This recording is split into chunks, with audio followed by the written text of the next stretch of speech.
Hello everyone, Omni-sensei here with What If I Was Reborn as Black Adam, Part 4.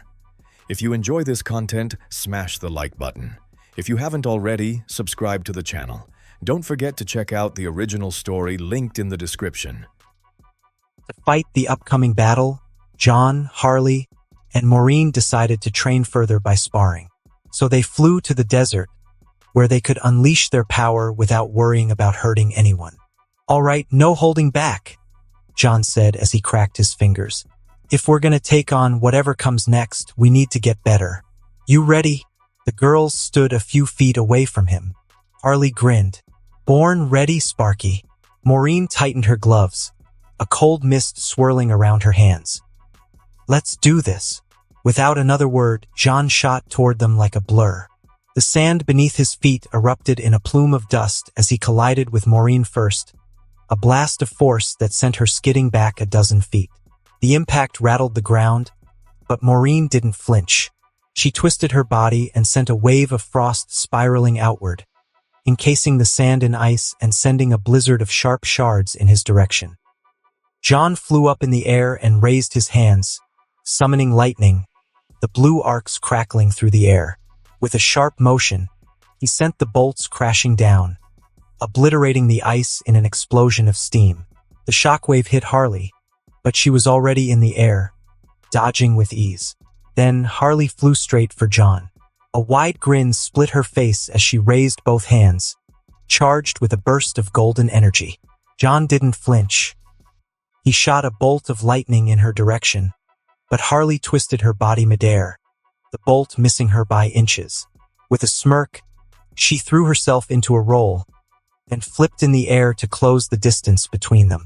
"You're gonna have to do better than that, Sparky," she shouted as she threw a punch at him. John caught her with a quick burst of speed, his fist slamming into her midsection before her punch could connect with his jaw. The impact sent her spiraling backward, but Harley was quick to regain control. She twisted and stopped herself in midair with ease. Maureen shot up toward John from below, a spear of ice forming in her hands. She hurled it at him with deadly precision, forcing him to dodge to the side. The spear whizzed past his head, close enough for him to feel the cold radiating from it. Harley saw her opening and shot a beam of lightning at John's back. He sensed it at the last second, turning to raise a shield of crackling electricity. The beam slammed against it, creating a blinding flash of light and a sound like tearing metal. The shield held, but the force of the impact still pushed him back several feet. "Nice teamwork," John grunted, shaking out his tingling arms. "We've been practicing," Maureen replied, already forming another ice weapon, this time a pair of daggers. She hovered there, the cold mist around her intensifying. Harley charged again, but this time she feinted left, then darted right, trying to circle around him. John kept his eyes on her, but Maureen was moving too, creating a pincer attack. The air grew thick with moisture as she summoned a blizzard, reducing visibility to almost zero. John smirked. Cute trick. He let out a pulse of electricity, a wave of power that expanded outward in all directions. The blizzard was instantly vaporized, the mist and ice turning to steam. The sudden change in temperature created a powerful updraft, kicking up sand and debris. Maureen and Harley shielded their faces, their hair whipping around wildly. When the dust settled, John was gone. "Where'd he go?" Harley asked, her eyes scanning the empty desert. "Right above you," Maureen shouted. Harley looked up just in time to see John descending like a comet, a fist wreathed in blue lightning aimed directly at her. She threw up a golden energy shield, but the punch was too powerful. The shield shattered like glass, and John's fist connected with her stomach. The air rushed from her lungs as she was sent hurtling toward the ground. Maureen shot toward her, trying to catch her, but John was already there, intercepting her with a kick to the chest. She was sent flying in the opposite direction, her body tumbling through the air. John hovered between them, a triumphant smirk on his face. "Come on, ladies. You're getting sloppy." Harley slammed into a sand dune, creating a small crater. She groaned, pushing herself up. That actually hurt. Maureen felt the impact of the kick despite her super endurance. The force of the kick was like getting hit by a train. She rose from the sand, dusting herself off. "Don't tell me that's all you got?" John said as he flew down on the sandy ground. Harley stood up, a determined look in her eyes. "Not even close." Maureen stood up, nodding. "We need to change our strategy." "Divide and conquer?" Harley suggested. Maureen nodded. "I'll keep him busy. You find an opening." "Got it." Maureen flew towards John, her hands glowing with an icy blue light. John met her charge head-on, their fists colliding in a shower of sparks and ice shards. The force of their clash created a shockwave that flattened the sand dunes around them. While John was occupied with Maureen, Harley flew high into the sky. She took a deep breath, her hands glowing brighter and brighter. John noticed her out of the corner of his eye, but Maureen was relentless, her attacks a flurry of ice and lightning. "Trying to ignore me?" Maureen taunted, creating a giant ice hammer and swinging it at John. John dodged the hammer, but Maureen was already on him. She was faster than he remembered, her movements more fluid and precise. He was forced to go on the defensive, blocking her attacks. Meanwhile, Harley continued to gather energy. The sky above them darkened, the air crackling with power. A sphere of golden energy formed in her hands, growing larger and larger. John saw it out of the corner of his eye. "Ha ha ha ha. Nice job, love. I can't believe you managed to learn that exploding sphere magic." Though he was happy, he knew he had to act fast. He grabbed Maureen's fist and shot her away with a lightning blast, then shot towards Harley. "Too slow," Harley shouted, throwing the energy sphere at him. "Ah, crap," John cursed. The sphere slammed into him, the explosion of golden light engulfing him completely. The ground shook, and a mushroom cloud of sand and debris rose into the air. Harley and Maureen hovered in the air, watching the dust settle. "Did we get him?" Harley asked, her breath coming in ragged gasps. "I don't know," Maureen said, her eyes fixed on the center of the explosion. A figure emerged from the dust, unharmed and smirking. "Not bad," John said. "Not bad at all." He flew towards them, his speed leaving a trail of crackling electricity in his wake. Harley and Maureen braced themselves for another attack, but John stopped a few feet away from them. "That was a great team coordination. Nice job, girls," he said with a large grin. He pointed his finger at Maureen. "Maureen, awesome job on creating weapons that fast in the midst of a fight. It takes great concentration, and it's freaking hard." Then he looked toward Harley. "And you? That was an advanced explosion magic. If you had charged it for another 10 seconds, then you might have injured me. Awesome job, Harl." "Thanks." Maureen blushed a little thanks to John's compliment. "Hee. I have no idea what I did. I just did it. So fuzzy and weird. But can we go one more round?" Harley said in excitement. "It's so freaking exciting." "All right," John replied, cracking his neck. "One more round." Night. As the sun dipped below the horizon, painting the desert in hues of orange and purple, the trio lay scattered across the sand. Though they weren't that exhausted due to their super recovery, well, sometimes pretending to be human is nice. Harley rolled onto her back, staring up at the stars. "Man, I can't feel my arms, but that was freaking awesome." She grinned lazily, like, "We actually kinda kick ass now." Maureen sat up beside her. She looked across at John, who was sitting a few steps away. Her expression softened, a sense of accomplishment in her eyes. "We've definitely gotten stronger," she said, her voice thoughtful. "I didn't think I'd be able to pull off freezing time like that." John chuckled, still leaning back on his elbows. "I didn't either.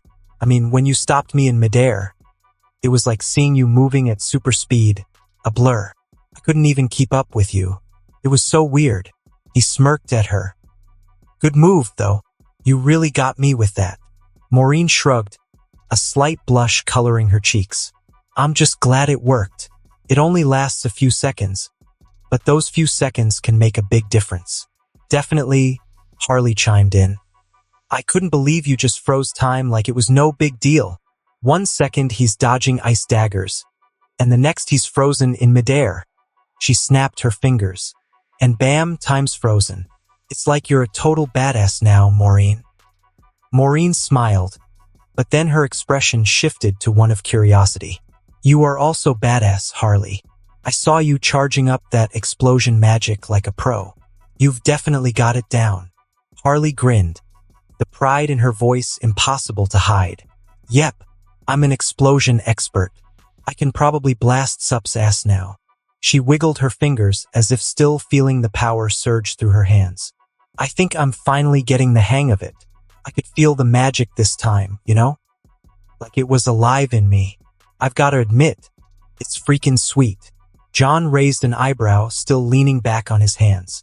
You've really come a long way, Harley. I mean, a while ago, I'd be worried about you blowing us all up with that power, but now, I don't have to worry about you anymore. Just don't prank Superman or Batman. Harley grinned. Can't I just short-circuit Bat's cave? Like a little bit. Nope, John said sternly. Arg, fine. Can I blast Joker's ass? She asked again. John thought for a moment. He knew it was time to wrap up the villains who were going to create big chaos in the future. And Joker is at the top of the list. He stood up and stretched his arms, then looked down at Harley. Well, I guess it's about time to take care of that maniac killer. Gotham, Joker's old hideout. The hideout was a rotting warehouse squeezed between 2 condemned buildings on the outskirts of Gotham. Rain leaked through holes in the ceiling, tapping against rusted metal barrels that once held chemicals no sane person would store indoors. The place smelled like mold, copper, gasoline, and something far worse brewing in beakers on a crooked wooden table. Joker hummed as he hobbled across the room. Each step made his knee twitch, and every time he tried to sit, his face twisted from the pain in his shot-up ass. Harley's bullets still haunted him. He lowered himself onto a stool with a hiss between his teeth. Harley, Harley, Harley. He tapped a glass vial full of swirling green and purple gas. You naughty little traitor. You think you can run off to Dakota City with a new haircut and a smile on TV? Selling pizza slices like life's one big joke without the Joker? TSK. His tone dipped into something colder. You shot me in the ass and knee. He flexed his leg, winced, and slammed his fist against the table. And then that lightning brat ruined my whole masterpiece in Fawcett. All that prep and planning. Kaput. He leaned closer to the beaker, watching the gas shift colors. Well, Daddy's back to work. Scarecrow was in the corner, scribbling on a chalkboard filled with fear toxin formulas. His mask rested on top of a stack of newspapers. He didn't look up when he spoke. You're obsessed, he muttered. You should be focusing on Gotham, not your ex. Joker's grin widened. Oh, my dear Jonathan, this is Gotham. It's always been Gotham. Harley's just the spark that lights the city. And once she sees the show I've been cooking, she'll come crawling back. Hee-hee. Ah-ha-ha-ha-ha. H-A-A-A. He laughed before turning serious. Or crawling at all, depending on how the gas hits her lungs. Scarecrow sighed. And why exactly are we working on this again? I told you my new fear toxin is enough to drown Gotham. Joker hopped off the stool, limped to the center of the room, and gestured grandly at a large cylindrical device hidden under a tarp. Simple. We take Gotham's spirit. He paused and twirled his fingers, and twisted, a laughing nightmare. Fear and joy blended into one beautiful symphony, people screaming and giggling at the same time. Ah, isn't that poetic? He opened his arms while laughing like the maniac he is. Scarecrow replied, It's medically impossible. Not with your fear toxin and my laughing gas dancing together, Joker said, patting the tarp like a proud father. We fuse them and go kaboom. We'll use Waller's little minions as our test subjects before the Big Bang. He shuffled back to his workbench, dragging both feet slightly. He picked up a blueprint covered in messy handwriting. If I detonate this baby in the Narrows, the Wind takes care of the rest. Gotham will howl with laughter for days or forever. They will die with a large smile on their faces. Then, when Bat's busy playing politics and finding a cure, we'll go to Dakota and find that bitch. A few minutes later, outside the hideout, a loud blast shook the cracked walls, followed by screams and gunshots. Joker froze mid-step and stared at the ceiling. Joker clapped. "Ah, guests." Scarecrow put on his mask in a hurry. "This is not good." Another blast followed. Joker limped to the nearest window and peeked through a crack. What in the sweet name of chaos is that shiny chrome idiot doing here? It was Peacemaker, fully suited, visor glowing red. He marched forward. Bloodsport walked beside him, checking the charge levels on a compact rifle. Both wore gas masks. Peacemaker raised one of his custom guns. It fired a bullet that split into 6 projectiles midair. 6 of Joker's goons dropped at the same time. Peacemaker counted loud enough for everyone to hear. 6. "Ah, beat that." Bloodsport sighed. He lifted his rifle, aimed without emotion, and fired 3 quick shots. Each one hit a goon right between the eyes. 3 bodies hit the pavement. Bloodsport spoke through his mask. 3 clean shots. 3 clean kills. Your bullets do the work for you. Peacemaker grinned. Do not hate the artist. Hate the art. One of Joker's goons screamed. Run! The remaining goons opened fire. Bullets rippled through the rain. Peacemaker charged forward without fear and fired a round that curved left, then right, then drilled into a goon's chest. Blood sprayed everywhere as the hit sent him flipping back. Peacemaker did not miss a beat. 7. Bloodsport slid behind a fallen metal crate and tapped a button on his chest plate.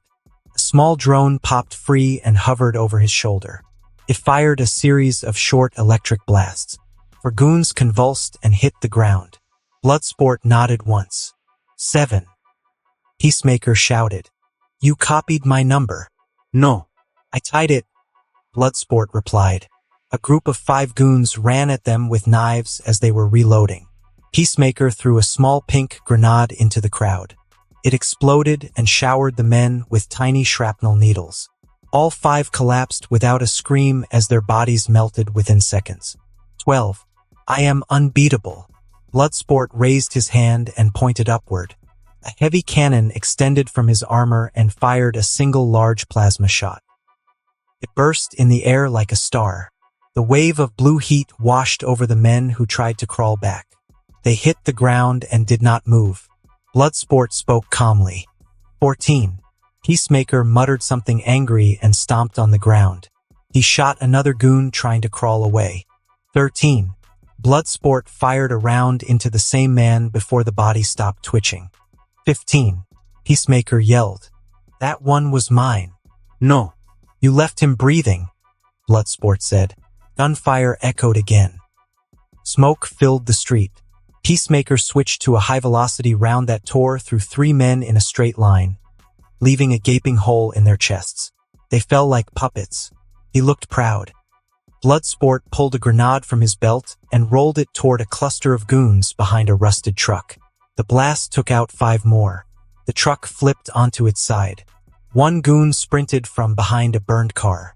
He fired a wild shot at Peacemaker. The bullet bounced off Peacemaker's helmet. Peacemaker shot him in his stomach. 5 seconds later, he exploded into blood and meat. Exploding rounds.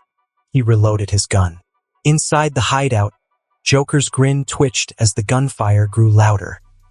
The walls shook again. Scarecrow grabbed his satchel filled with toxin canisters. We need to leave, Scarecrow said as he gathered all his notes and set fire to the remaining. Joker tried to peek one more time, but a bullet cracked the glass above him. He ducked with a scream. Okay, yes, that is our cue. They ran toward the back of the warehouse. Joker limped fast, using the table to keep balance. Scarecrow pushed aside some old shelves that blocked the far wall. Behind them was a metal hatch half rusted through. Joker slapped the side of it. Open sesame. He kicked it twice until it popped loose. A ladder led down into a dark tunnel. Scarecrow dropped first. He turned on a small flashlight strapped to his wrist. The tunnel stretched far under the street. Pipes lined the walls, and water dripped from the ceiling. Joker climbed down next, struggling with each rung.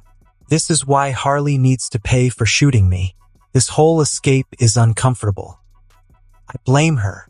Scarecrow kept walking. We can blame her later. Keep moving. Above them, the door to the hideout burst open. Peacemaker stepped in first with his gun raised. Bloodsport followed and scanned every corner of the room. Peacemaker saw the open hatch. They are running. Bloodsport checked the ladder. Fresh prints on the metal. They went down. Peacemaker crackled with anger. If they get away, I lose my perfect score. You do not have a perfect score, Bloodsport said without emotion. Peacemaker climbed down the ladder. I will if I kill Joker first. No. I will kill him, Bloodsport replied as he followed.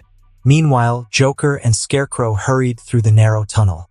Joker's breath came in short gasps. Why are tunnels always so long? I should install moving walkways. Scarecrow spoke without looking back. Focus on reaching the exit. Joker waved his flashlight around. I am focused. I am also thinking of how to murder 2 government pets. The tunnel stretched on with no sound except their footsteps. Then Joker stopped. He bent down and picked up a small metal plate on the wall. We are safe. This leads to the old subway. We can go anywhere. But before that, he took out a small remote from his pocket and pressed the red button. The red button clicked. Far down the tunnel, tiny lights winked to life on the ceiling. One after another, they lit up like a string of angry fireflies.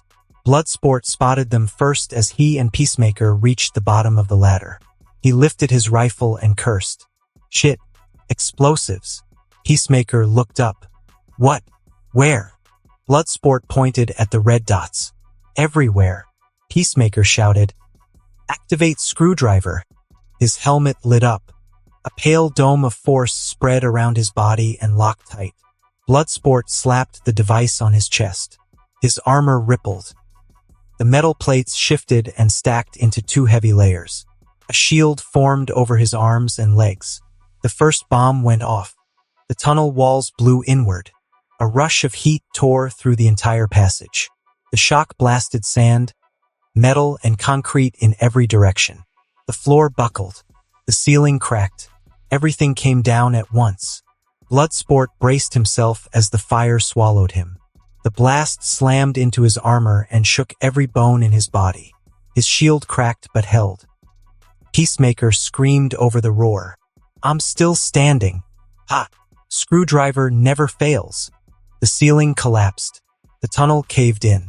Dust, stone, and metal buried everything under a mountain of rubble. The last thing they heard was pipework snapping and water rushing in. Then silence. Far ahead, Joker and Scarecrow burst through a metal grate and staggered into the abandoned subway tunnel. Smoke rolled in behind them. Ee-hee-hee-hee. Ah-ha-ha-ha-ha. Joker laughed as he wiped soot off his face. That was lovely, he said, pocketing the remote. Scarecrow coughed and kept moving. We need to get above ground. Now. They ran up the subway stairs. Joker limped faster. We made it.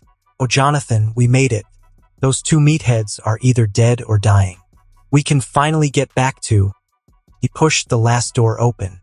A figure stood outside in the rain. Harley was sitting in a chair made of lightning, and she was holding a lightning mallet. Her smile was wide. Her eyes were locked on Joker. Beside her stood John and Maureen. Hello, Mistaji. Did you miss me? A blast of freezing air shot out from Maureen's hand, freezing Scarecrow before he could unleash his fear toxin. Harley grinned widely, her eyes glinting with mischief as she twirled her mallet in one hand. Now that Freaky Crow is out of the way, shall we have some fun? Mistaji. She stood up. Joker blinked rapidly, his grin faltering for a fraction of a second as his heart skipped a beat. He knew how in trouble he was at the moment, so he tried to talk to her. Harley, darling, come on, let's talk this out, okay? We've always had a special connection, right?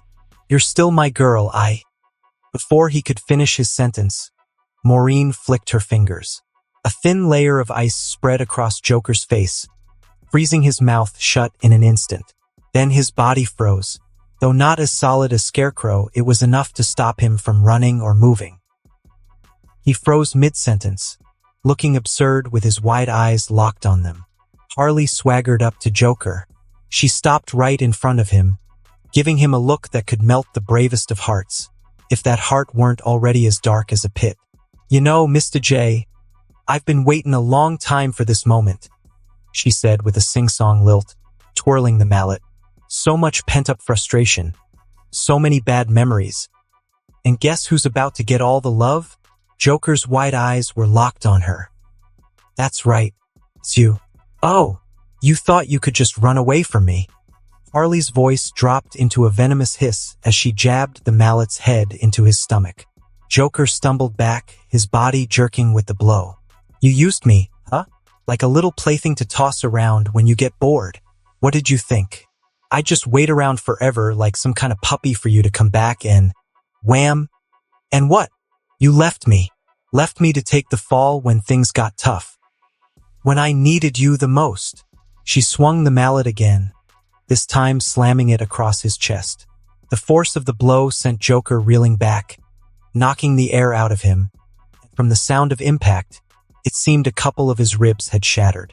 He tried to cough, but he failed thanks to his frozen mouth. I trusted you, you freak. You told me I was special, that I mattered, but I was just your little tool. She jabbed the mallet into his side, her voice bubbling up with fury. You tried to kill me, more than once, and don't even get me started on my poor babies. You killed my Lou and Bud. You bastard. The mallet crashed down onto his shoulder, and Joker's body jerked again, though his inability to move made the blows land with full force. He felt the lightning blasting through his body like an insane electric shock. He wasn't new to pain, but divine lightning was a different matter. His right shoulder was shattered. You never cared about me, did you? She growled, practically spitting in his direction. You just wanted me around so you could use me. You've always been a jerk. And guess what? I'm done. Thwack. Another swing of her mallet, and Joker's face turned. A sickening crack of bone making her giggle like a little kid who just knocked over her own sandcastle. And don't even get me started on that awful cheap cologne you wear. It smells like a garbage dump. Her mallet rose one last time, her eyes flashing with murderous intent, ready to finally put an end to the misery Joker had put her through. The mallet hummed with more energy, the air around it crackling. But then, Harley. John's voice cut through her rage as he blinked behind her and placed his hand on her shoulder. Let me take care of him. Harley froze. Her breath hitched in her throat, and for a moment, she just stood there, staring at John, her mallet still hovering above Joker's head. Her lip curled up in a grin, though it was filled with a mixture of frustration and confusion. Too many complicated emotions. You sure, Johnny? I mean, it'd be real fun to crack his head open. He hurt me so many times. Can I smash his nuts? He hugged her from behind and whispered in her ear. I know, babe. That's why I want to kill him for hurting you. It's my duty as your man to punish those who hurt you. And I know that I shouldn't say this since this isn't the right time. But dang, you look so cute when you are angry. So, how about you put that mallet down and I take care of him? Then we'll go home and take a nice bath. Have some nice dinner before bed. 69. She lowered her mallet and looked at him. John nodded with a little chuckle. 69. Me on top. I'd love that. Harley calmed herself down and took a deep breath. Good. John kissed her neck as his eyes went toward Joker. He pulled back and blinked in front of Joker. John grabbed Joker by his hair, pulling him off the ground, and within an instant, he shot upward into the sky like a comet streaking through the atmosphere. Harley and Maureen watched as the figure of Joker grew smaller and smaller. Joker tried to move, but this was the endgame for him. There was no escape this time. John flew out of the Earth's atmosphere and threw Joker into space. The Joker lost his consciousness in about 15 seconds due to a lack of oxygen. followed by the body swelling as the low pressure causes body fluids to boil, and then freezing as the boiling process causes rapid heat loss. He looked like a giant balloon. John watched the prick dying slowly. Is he feeling any pain? Who cares? What John cared about was the fact that the movies with space deaths were all lies. Bodies don't explode in space. Those pricks. After 2 minutes, John aimed his finger toward the floating, dead Joker and threw a blast of lightning, completely disintegrating him to nothingness. Well, Harley said, grinning widely, guess that's one way to handle the garbage. She then leaned toward Maureen. So, you want to join us for a nice bath and maybe a little pleasure? Wah! Before Maureen could speak, John flew down.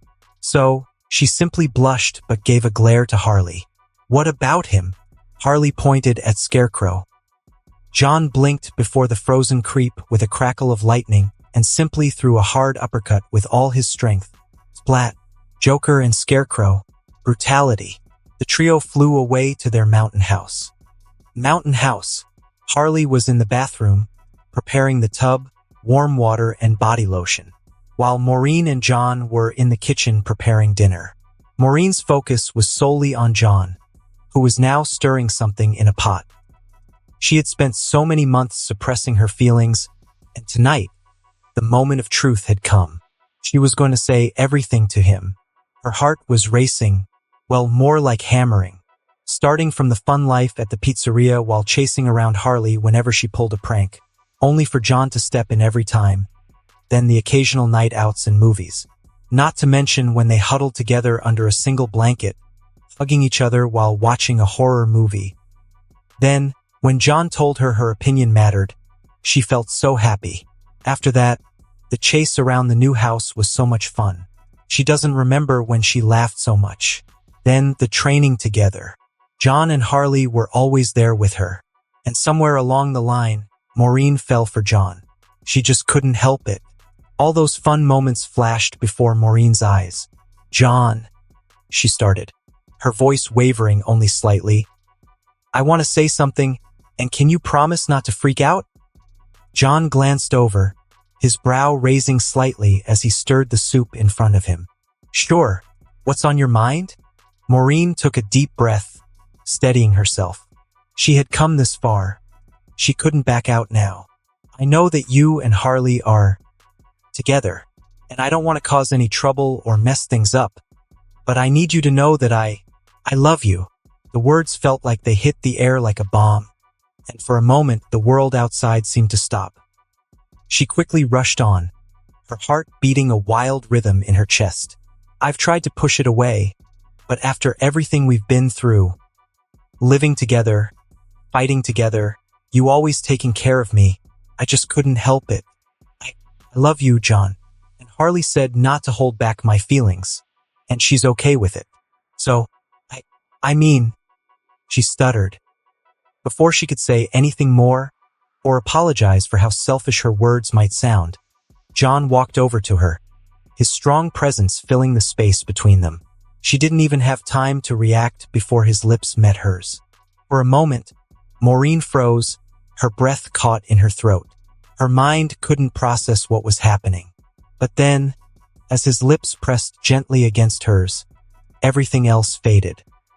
Her body relaxed, the tension from the earlier conversation slipping away as if it had never existed. It was soft at first, tentative almost, but when she kissed him back, it was like the floodgates had opened. She couldn't believe it. She couldn't believe that this was happening. Tears rolled down the corners of her eyes. Her hands went up to his chest, and she leaned into the kiss, the heat of his body grounding her. Her thoughts went wild, and for a moment, she forgot to breathe. John pulled back after a few moments, his lips still hovering close to hers. He gave her a soft smile, his fingers gently brushing her cheek. I've known for a long time, he smiled, and I love you too, but I couldn't say it, like I thought it'd be weird, you know? And just for the record, if I knew Harley was okay with it, I'd have confessed to you months ago. I'm gonna spank her in a moment. She couldn't help but blink rapidly, her mind racing as the suddenness of it all began to settle in. She hadn't expected this. Maureen had only wanted to be honest with him. But now everything changed in the blink of an eye, and Harley was going to get spanked. Why, you aren't joking, right? You real? Before she could double guess, John kissed her again. It was a small kiss. He pulled back. Does that answer your question? Maureen smiled with teary eyes as she shook her head. Then she snuggled into his chest as he hugged her. Harley watched the entire thing with a grin. She was silently peeking from the half-open bathroom door. Now we are a perfect family. No more tension and a lot more fun, she thought.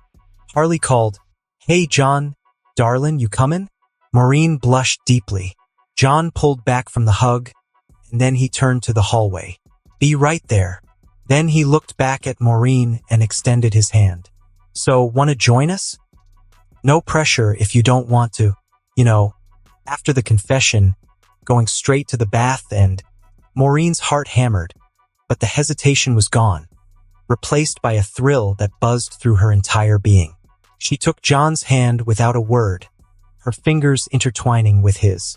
The simple act felt more significant than any of the battles they'd fought. She smiled. John understood her decision and gave a nod.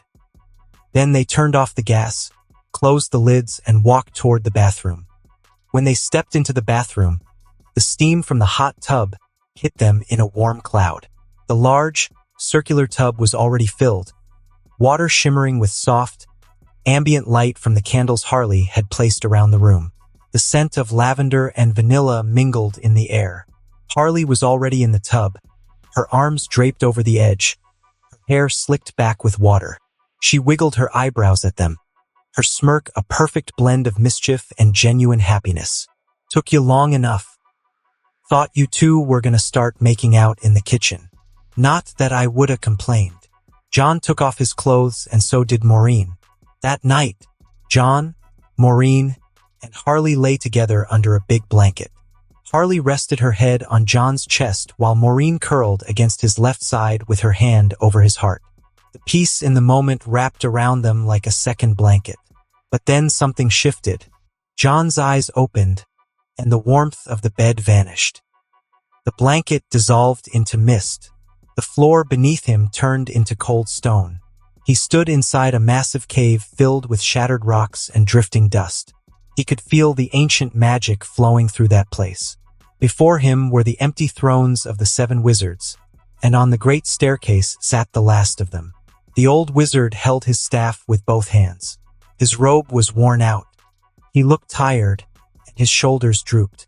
John noticed the wounds on his face and arms. His eyes, although dim, still showed the wisdom of many years. John took a step forward. He stopped just a few feet away and spoke. "So, you finally decided to talk to me. I was waiting for this moment." The wizard lifted his head slowly. His voice carried the weight of his fading strength. "I know that Blaze chose you as her champion. I also know that you severed her influence from your soul. Because of that, she turned to Savannah. She corrupted him completely. She made him the new champion of the 7 deadly sins." John nodded once. "I know." The wizard shifted painfully on the steps. "Then you also know that you cannot defeat the sins. Not even with the help of Dr. Fate, Harley, and Maureen. The 7 are ancient beings. They have already consumed far too much power. And Blaze will not remain a spectator. She will interfere the moment the tide turns. If she succeeds, this world will end." John crossed his arms. His gaze did not waver. "Yeah, I know that too. If Blaze steps into the fight, she will find a way to take back what she gave me, and then the usual end of the world. And knowing you, you won't sit around and watch her destroy the world. That brings us to why I am here." He pointed at the wizard's staff. "Give me your power. All of it. I will stop Blaze and the sins. If 6 gods are not enough, then I will take 12. The power of the Egyptian gods and the Greek gods combined. I will carry both mantles. I will carry your legacy and the legacy of Black Adam at the same time. I will end this demonic war once and for all, and then bring Kondak back to its glory days." The wizard's eyes widened slightly. His breath grew shallow. His fingers tightened on the staff, and the cave shook faintly as if the rock itself reacted to the request. John continued speaking, his voice steady and determined. Blaze chose me to be her weapon. I rejected her. I chose my own path. Now I choose to end this war. Give me the power, and I will make sure Blaze never corrupts another soul. The wizard closed his eyes. For a moment, the rock of eternity fell silent. Then the wizard spoke. John, you ask for a burden no mortal has ever attempted to carry. The power of the 6 gods already lives within you. If I grant you my power, 12 divine forces will reside in your body. The Greek pantheon and the Egyptian pantheon will share a single vessel. The strain may tear you apart. John stepped closer until he stood directly in front of the wizard. That we don't know, do we? No one has ever tried to fuse both powers. So we won't know unless we try. And if it doesn't work and strain my body, I should at least be able to fight for a few minutes with my maximum potential, right? That should be enough to end the war. The wizard pushed himself upright with a strained breath. He steadied himself on the staff for a moment, then lifted it and brought it down against the stone with a loud stomp. The wizard's voice gained strength that his body no longer possessed. Let the rock witness the birth of something new. Lay your hand on the staff and say my name so that my power may flow through you. I open my heart to you, John Mason, and in so doing, choose you as my champion. John reached out and grabbed the staff with his right hand. SHAZAM! Instantly, sparks of lightning and magic erupted from the staff, surrounding them. The wizard lifted the staff and said, Yes, carry my name and with it, carry all my power. Sparks of divine lightning swirled around John in a spiraling storm that shook the entire rock of eternity as they entered John's body. The wisdom of Solomon, the strength of Hercules, the stamina of Atlas, the power of Zeus, the courage of Achilles, and the speed of Mercury. The sparks that entered his body multiplied until they formed a storm around him. The bolts spiraled and wrapped him in a cocoon of pure magic. Everything went white for a moment. When the light faded, John stood transformed. A bright red suit with yellow accents, a white cape flowed behind him, and a wide golden lightning bolt glowing across his chest. He was also holding the magic staff. The wizard watched him with a mixture of awe and sorrow. His body had begun to crumble at the edges. Small fragments of stone and ash drifted from his arms and robes. His time had finally come. He placed a weakened hand on John's chest, right over the golden lightning. John Mason, my champion, keep your heart pure. Resist the temptations of the sins. They will seek you. They will test you. You must remain firm. His legs weakened. The lower half of his body was already turning to dust. Restore the council of wizards. Guide new protectors. Build a foundation that will last after you are gone. The world must never be left without guardians. Promise me this. John slowly lowered the staff and placed his own hand over the wizard's. His new voice echoed with layered tones, both human and divine, yet gentle. I promise. The wizard smiled through exhaustion. Good. Then I may rest. His body broke apart like dry earth touched by a desert wind. The fragments drifted upward in a slow spiral. The ancient robe dissolved into light. The last piece of the wizard's face cracked. Protect them all. The voice faded into silence as the final fragments scattered. John stood alone in the ancient chamber. His cape drifted behind him in the faint magical breeze. He looked at the empty seats of the council. He felt the weight of 12 divine forces humming inside him. It was heavy, but it did not crush him. So much power, he said as he clenched his fists. Aha! He chuckled, thinking of the past. I always wanted to live in peace away from fights, but I guess it's impossible. He opened his palm. Sparks of golden lightning crackled over his fingers. Well, since I'm going official soon, might as well aim for the top. He imagined getting out of the Rock of Eternity, and instantly, he found himself lying on the bed, just as he was before being summoned by the wizard. It was as if he never moved from that place and he was in his base form. That's freaky, he thought. John slipped out of bed without waking up the girls and went outside. With the power coursing through his body, he must balance them properly and get stronger. Gotta figure out a way to merge all 12 powers together while transforming. But I might explode if things go wrong. Let's save it for an emergency, he thought as he looked at the sky and visualized SHAZAM's transformation. SHAZAM! A bolt of lightning struck John, and he was transformed to his full potential. This time, instead of Black Adam, he was SHAZAM. Nice! Now, what if? John yelled again after visualizing Black Adam's transformation. SHAZAM! The same thing happened.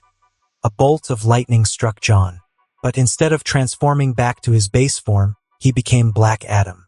Or to be specific, his suit changed. Hell yeah! John said with a grin. That takes care of the weakness of the word in case I fail to redirect the lightning.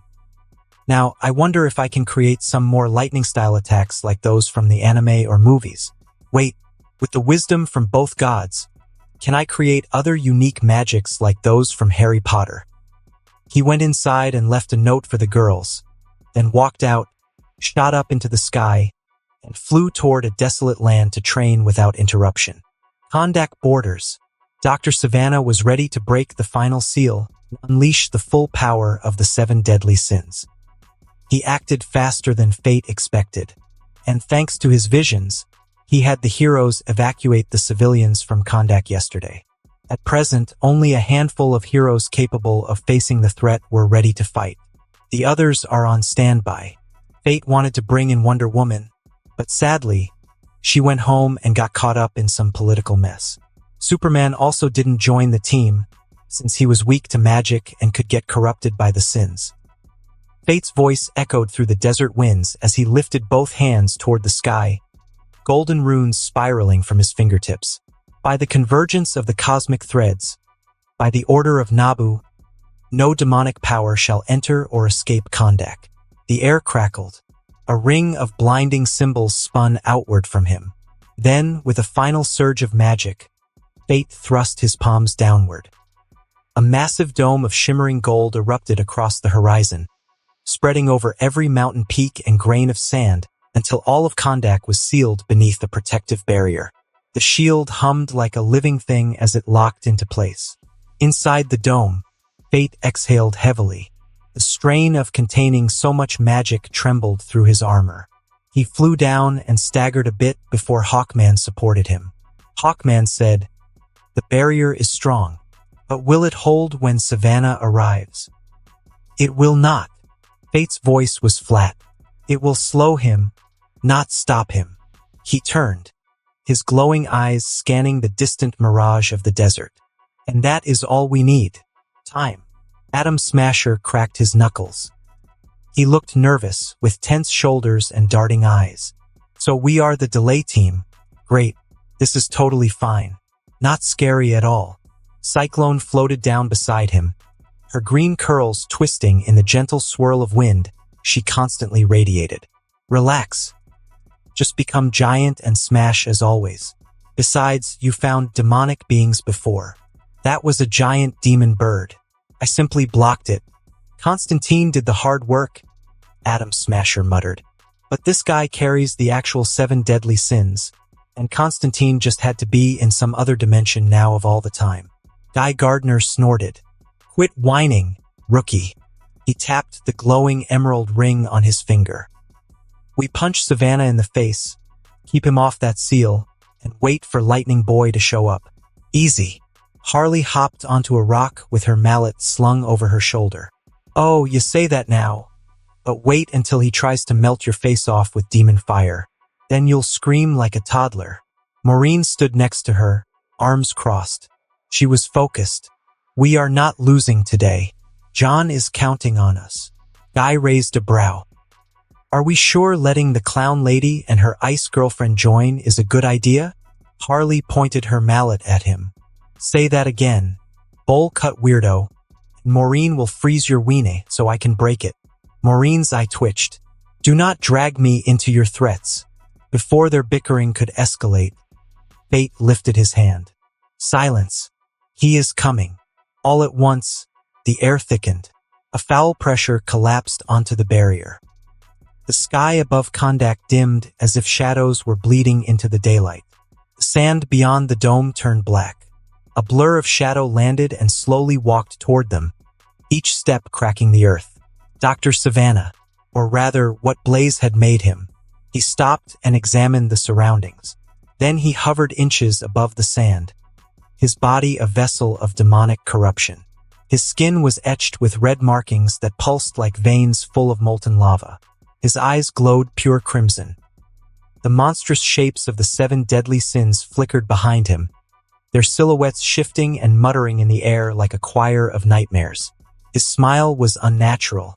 "So, this is the resistance," Savannah said, his voice echoing as if several demons spoke through him. A handful of insects scratching at fate. The barrier rippled as he placed a hand against it.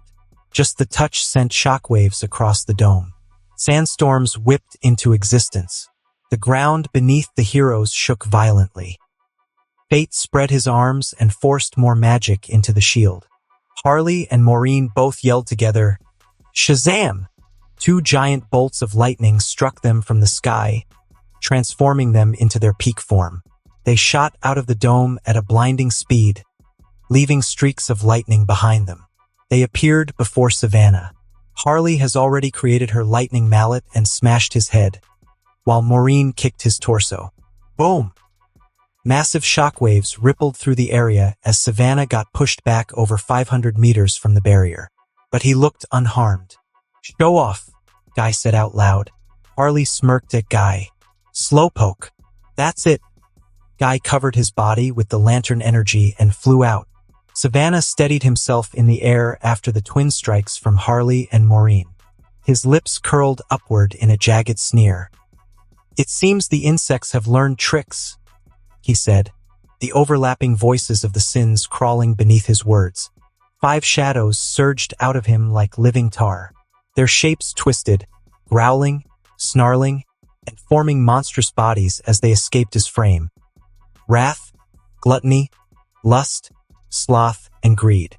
Envy and pride remained inside Savannah. Harley cracked her neck while her lightning mallet crackled with explosive sparks. She planted her feet into the sands and grinned at the demons. "All right, ya ugly gremlins," she called out. "Who wants a turn on Harley's Whack-A-Monster ride?" Maureen stepped beside her, ice shards spinning at her fingertips. Frost spiraled up her arms like coiling vines. Her eyes glowed with a blue and white blend, the dual energies of lightning and her own meta power merging perfectly. "They are not here to play," she said quietly. "We need to end them quickly." Wrath roared first, a massive horned demon. It charged Harley with enough force to tear a mountain apart. Harley crouched and launched herself upward. She brought her mallet down on Wrath's skull. Aya! The strike detonated in a bright explosion that splashed fire and lightning across the desert. The shockwave tore through the dunes. Wrath's head slammed into the ground, but the demon immediately sprang back, snarling. Harley snarled back. "All right, tough guy. I like it spicy." Greed lunged toward Maureen with spider-like limbs coated in obsidian armor. Its movements were jittery, twitching with hunger. Maureen reacted instantly. A massive frost barrier erupted from the ground and blocked the demon's snapping jaws. She then launched into the air, her body spinning into a corkscrew. Lightning laced through her frost. She thrust her hand downward. A beam of ice and lightning merged into one, slicing directly through Greed's upper arm. The limb exploded into black chunks. Greed shrieked. Maureen landed lightly behind it. "You should not have tried that." The battle raged around them. Lust slithered toward Guy Gardner with a serpentine body wrapped in glowing, seductive eyes. Its voice slurred through the air as it tried to breach his mind. "You want power, recognition, dominance." Guy's ring flickered and dimmed for a moment as the creature pulled mentally at him. Harley noticed it. "Yo, Emerald Bowl Cut, don't let the tentacle demon whisper dirty stuff into your brain." Guy yelled back, "I am not listening to this thing. He clenched his fist, and his ring flared back to full strength. A giant emerald construct of a fist appeared above him and smashed Lust into the desert floor, leaving a crater. Meanwhile, Sloth drifted through the battlefield like a ghost, its movements slow but its aura warping time around it. Every pulse made the others feel heavier. Atom Smasher grew to his largest size and attempted to stomp Sloth. His foot sank as though he stepped into tar. His muscles locked up. Cyclone swooped in with a sharp descent. "Move back!" She blasted Sloth with a spiraling column of wind. Sloth recoiled with a screech. Atom Smasher finally pulled his leg out and gasped, "I hate this thing. I really, really hate this thing." Fate watched everything unfold without intervening. He focused on Savannah, who started moving again. Savannah paid no attention to the chaos behind him. He blinked and hovered before the golden dome. Pride sharpened his expression, and envy widened his grin. He placed 2 fingers on the barrier and pushed. The ground beneath Fate shook violently. The shield flickered but held strong. Savannah said, "You cannot hold me, old fool." He pressed down harder. A wave of dark energy spread across the dome. Fate nearly buckled at the knees. "I know," Fate replied. Hawkman flew out of the dome and went straight at Savannah, swinging his glowing nth metal mace with great force. Savannah caught the mace with one hand. Their collision sent a shockwave through the air. Hawkman's wings strained under the pressure, but he gritted his teeth and pushed harder. "I'll rip you apart," Savannah said calmly. Savannah yanked Hawkman toward him and drove a knee into the Thanagarian's chest. The impact sounded like metal snapping. Hawkman crashed through 3 dunes before stopping. Cyclone flew in next, sending a tornado of slicing winds toward Savannah. The winds ripped chunks of sand and stone from the ground. Savannah raised a hand, releasing a blast of demonic energy that blasted the tornado away like a wisp of wind. Cyclone froze midair, stunned by how effortlessly he canceled her attack. Savannah appeared behind her in a flash of red flame. He grabbed her by the throat. "Such delicate breath," he hissed. "Allow me to take it." He tightened his grip. Guy Gardner flew in at full speed. An emerald construct of a giant flicking finger flicked Savannah. The blow was powerful enough to send a regular metahuman across the continent. Savannah did not move. He merely turned his head, still holding Cyclone. "You are persistent." "Oh yeah? You've seen nothing? Freak!" Guy yelled as he summoned more constructs. One construct trapped Savannah's legs, trying to pull him down to the ground and stretching his legs a bit apart, which Savannah didn't even notice. The second construct was a baseball bat and a ball right under Savannah. Guy flicked his hand and hit the ball. Smash! The ball hit Savannah's crotch at a blinding speed and power. There was a loud crackling sound. Well, it didn't do any damage to him. Savannah headbutted Cyclone's face and threw her into the air before shooting a blast of demonic lightning. Guy summoned multiple barriers, but the lightning shattered them all. Dr. Fate used his portals to safely teleport Cyclone back into the dome. Then he quickly chanted a spell and threw multiple invisible glass-like shards at Savannah, trapping his movement in the air. Hawkman recovered and flew in. "Ah!" He smashed his mace on Savannah's head before Atom Smasher kicked Savannah like a little football, sending him flying into the sky. Guy swiped his hand in the air.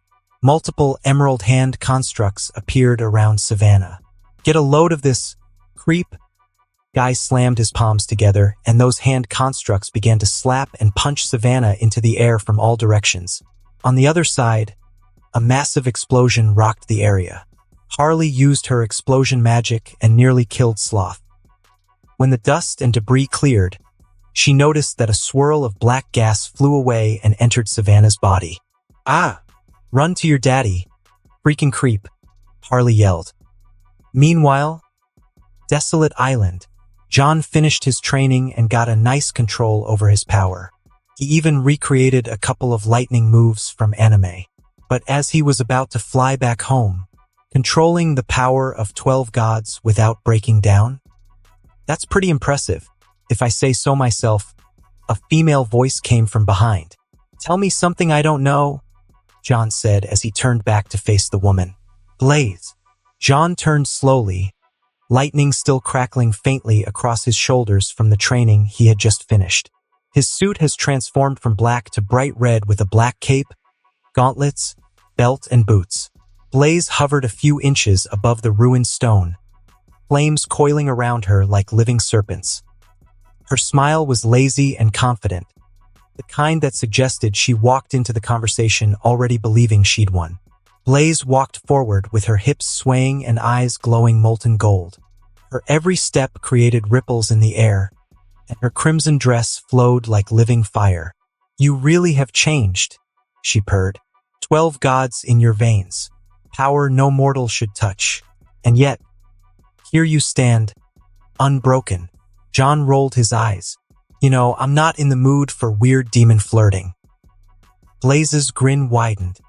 "Oh, John, I'm not flirting. I'm offering you everything." She moved behind him in a blur of fire. Her breath touched his ear, hot enough to burn stone but warm against his skin. "Limitless power," she whispered.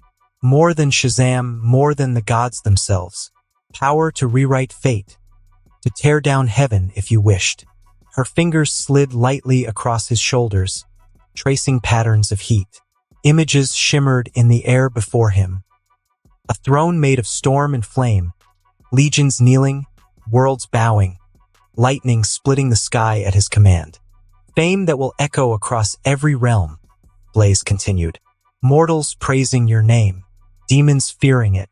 Songs written about you for the next 1,000 years." She circled in front of him. The flames dimmed, making her features softer and alluring in an eldritch way. Then she blinked before him and leaned forward, like way too close. "Or perhaps companionship," she breathed. "Any woman you desire." Amazons, Atlanteans, humans, demons, angels, aliens. "You can have them all. Any fantasy you've ever pushed aside because you feared hurting someone or losing them. I can make every dream real, every wish, every craving. All you have to do is take my hand." She wrapped her arms around his neck. Her lips were an inch apart from John, and she released her demonic power to confuse and seduce him even further. She wasn't taking any chances with him this time. "All you must do is claim me, marry me, become my king. Every king needs his queen. Together we would crush the old gods, burn them out of the cosmos. Then we would rule the mortal and demon realms alike." Her voice dropped to an intoxicating whisper. "Just say yes, my love, and you will never want for anything." That crack. John blinked out of her grasp with his hyperspeed and slapped her mid-sentence. The impact cracked the air. Blaze's head snapped sideways with a sound like breaking stone. Her jaw shattered, teeth scattered like sparks as she rocketed across the sky, her body streaking across the ocean like a launched missile. Even she couldn't grasp what just happened. Her mind was completely blacked out for a good 30 seconds or so. When she came to her senses, she was already flying as a sharp pain swept through her body. John dusted his hands. "Creepy mother-hating bitch. Seduction won't work on me. I'm gonna beat the shit out of you." He shot up in the air, catching up to Blaze almost instantly. Blaze finally stopped tumbling across the sky. Her body stabilized, fire reforming around her broken jaw. She touched her chin, felt the fracture, and her eyes flared wide with outrage. "You struck me," she hissed, her voice trembling with disbelief. He looked up at John. "You insignificant mortal. You dared lay a hand on." John appeared in front of her in a single blink. "Correction," he said. "I dared lay 2 hands on you." He punched her in the stomach. The air detonated from the force. Blaze folded around his fist and shot straight down, crashing through the ocean's surface with a massive plume of white spray. A crater opened in the water. The sea itself parted for seconds. Blaze erupted back into the sky. Her flames warped violently, her dress twisting into demonic armor. Horns sprouted from her forehead, and she looked pissed. "Enough games," she snarled. I am Blaze, mistress of the demonic arts. Through me all infernal power flows. I will not be humiliated by a child with borrowed thunder. She roared. Her magic erupted like a collapsing star. A massive tidal wave of black flames swallowed John. Lightning twisted violently inside the infernal cloud. John stepped out of it without a scratch. With every step he took, Blaze's flames bent away from him. Diving lightning crackled around his body, nullifying the demonic flames. Cute trick, John said. Try something dangerous. Arg! Blaze screamed in fury and shot forward. She expanded her body into a colossal demonic titan, easily 50 meters tall. Her skin became obsidian armor. Her wings spread across the entire island. She threw a punch the size of a truck. John caught it with one hand. She tried to pull back. She couldn't. Her eyes widened. Impossible. John smiled. That's what they all say. He squeezed her fist. Her fingers cracked like glass. Blaze roared in pain and unleashed a storm of magic sigils. Circles of fire and darkness surrounded them. Hellish glyphs rotated. Chains of pure shadow snapped toward John, trying to bind him. The sky turned red. Space itself warped as Blaze tried to fold reality around him, tearing the world into a funnel of demonic energy. Ha ha ha ha. John laughed out loud. So much power. This is it. Don't you dare die on me, Blaze, because starting this point... He left her fist and vanished from her vision, and appeared around her torso. There was a blue swirling sphere in his right hand that grew from the size of a small cricket ball to a giant football. I'm gonna test all my new skills on you and improve them even further. John pushed the blue sphere into her stomach. Giant Rasengan. The explosion was instantaneous and catastrophic. A geyser of blue and white energy erupted outward, tearing through obsidian armor and ripping a crater straight through her massive torso. Blaze's scream shook the air. Her titan body convulsed as the swirling sphere drilled deeper, shredding every layer of magic she tried to regenerate with. A gigantic shockwave blasted across the ocean. Waves rose like walls. Clouds split apart. Lightning shuddered through the sky in jagged lines. The entire island trembled beneath them. Blaze reeled backward, clutching the smoking hole in her abdomen. Her wings faltered. Her demonic armor steamed with cracks. Holy crap! It worked. John punched his fist in the air with a large and satisfied grin. You miserable little rat! She screamed, her voice layered with a dozen demonic harmonics. I will peel the flesh from your bones. I will burn your soul for 10,000 years. John floated lazily. You talk a lot for someone who just got Swiss cheesed. Blaze's teeth gnashed. I will not be mocked. She snapped her fingers. The space around them tore like fabric ripped by claws. From within the tear, a storm of infernal chains poured out. Each chain was covered in screaming demonic faces. They shot toward John from all directions, trying to bind him, pierce him, crush him, drag him into the pit. John yelled, focusing on his next energy transformation. Nang! Godspeed! John's body snapped into a blur of white lightning. His entire form flickered, sharp and jagged like a storm barely held in human shape. The instant his palms touched, a deafening thunderclap tore across the sky. Godspeed activated. In a single moment, John went from stillness to movement so intense the world smeared into streaks of color. The first chain lunged. John was already past it. A second wrapped around his ankle. John twisted and shattered it with a kick that broke the sound barrier. A dozen more chains burst from the tear in space. They swarmed him like a living net of darkness, every face on them screaming and gnashing, every link dripping with hellfire. John vanished. Lightning erupted across the sky in 10 different places at once. Each flash marked where he struck, where he moved, where he redirected himself with impossible speed. Chains exploded one after another, bursting like fireworks. Blaze spun in confusion, trying to track him. Her flaming eyes darted everywhere, and her demonic senses strained as she caught only glimpses. A hand on her wing, a knee driving into her ribs, a fist cracking across her jaw. John's voice echoed around her like he was speaking from every direction at once. Too slow. Way too slow. You cannot hit what you cannot see. Blaze snapped. Enough of your tricks.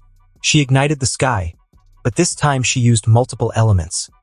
Wind, water, fire, earth, thunder, and demonic energy.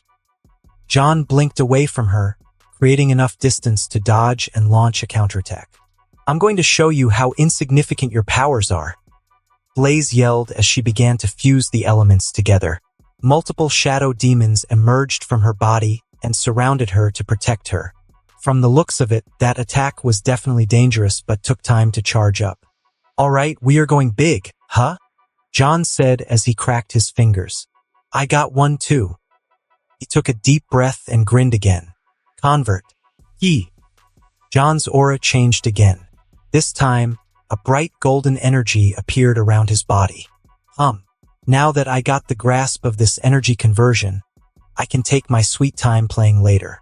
Takes too much focus, but it's doable. Let's end this. I'm pretty sure Harley and Maureen messed up Savannah. Still, a little worried about them. Blaze felt the shift. Her elemental power pulsed violently. 6 conflicting energies churned around her like a cyclone on the verge of tearing reality open. Her shadow demons stabilized the spell, channeling each element into a single swirling mass. Fire curled around water, water compressed earth, earth grounded lightning, wind carved through demonic magic, and all of it fused into a roaring sphere of raw annihilation. The sphere expanded, its surface crackling like an unstable star. Time to live the childhood dream. He opened his palms and joined his wrists together, pointing at Blaze. A trickle of blue energy glowed between his palms, crackled and expanded. The swirl intensified, blue mixing with the gold aura around John. He slid his right foot back. He pulled his hands to his hip. He focused. Gah! The entire island shook. Me! The ocean split under his feet. Ah! Lightning wrapped around his arms like living serpents. Me! The chi erupted into a radiant sphere between his palms, pulsing like a miniature star, vibrating with so much force that distant clouds evaporated from the shockwaves.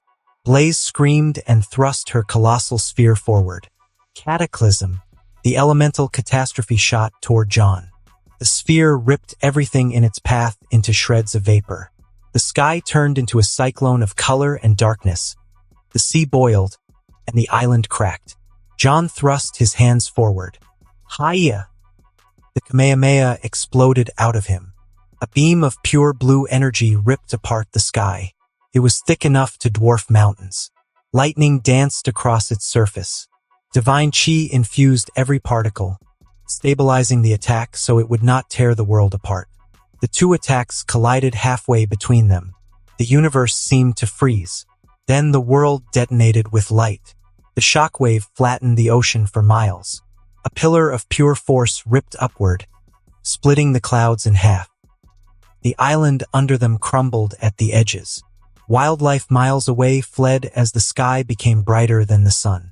The collision roared like 1,000 thunderstorms. Blaze poured every ounce of elemental magic into her attack. Wind howled violently. Fire surged hotter than any earthly flame. Water compressed into a bladed tsunami. Lightning tore through space itself. Earth shattered into molten shrapnel. Shadow demons screamed, pushing the spell harder. The elemental sphere shoved forward. Fall! Blaze shrieked. Fall beneath my power! John growled. His arms trembled slightly, not from exhaustion but from excitement. You think this is my limit? His aura surged. He pushed more chi into the beam. The Kamehameha brightened. The beam expanded, nearly blinding. Lightning erupted from his back like wings. Kaioken! A red aura exploded around him. The sky shook. Blaze's eyes widened in shock. John roared. Kaioken times 10. Thanks to his divine power and enhanced body, he was easily able to withstand the pressure. His beam expanded again, becoming a monstrous column of light that dwarfed everything in sight. The Kamehameha surged forward, overwhelming the elemental sphere and devouring its energies one color at a time. Fire disappeared, wind collapsed, water evaporated, earth shattered, lightning sparked and died. Demonic magic screamed as it was swallowed whole. Blaze's voice cracked with panic. John pushed harder and roared with a grin splitting his face. I already have everything I wish for. A new life, a new family, and a new goal, and that's enough for me. So F you, Blaze. The Kamehameha tore through her spell. It slammed into her with the force of a collapsing star. Her titan body disintegrated instantly, armor and flesh exploding outward in a massive plume of black flame. The beam carried her across the sky for several miles.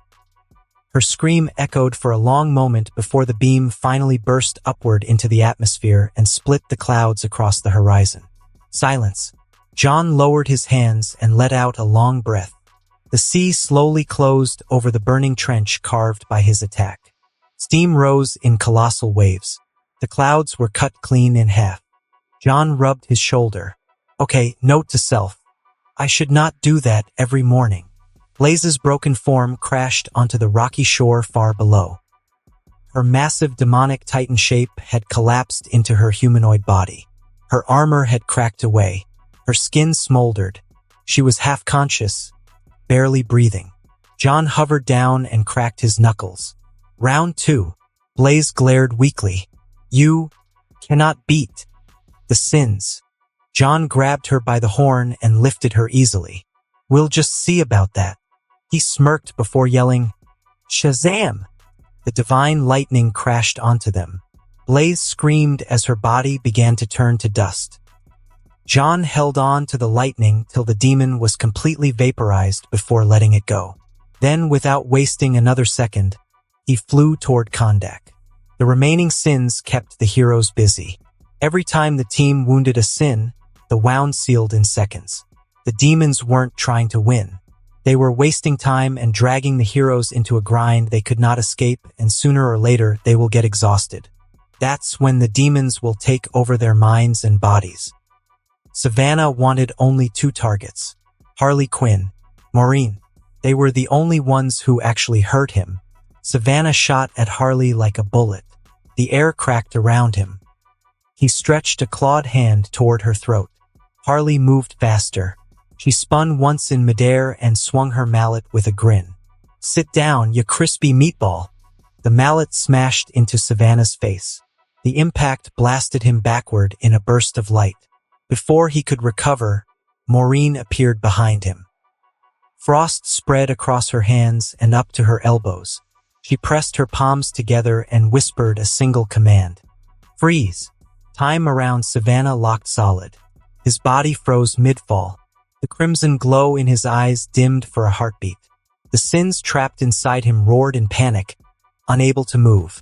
Harley cracked her neck. Oh look honey, we got ourselves an all-you-can-beat buffet. Maureen nodded. Let's beat the shit out of him. Ha ha ha ha. Now you are talking my language. Harley grinned. They moved at the same moment. Harley vaulted forward and slammed her mallet into his ribs. Maureen struck from the other side with a rising kick coated in ice and lightning. Harley followed with a spinning shoulder smash.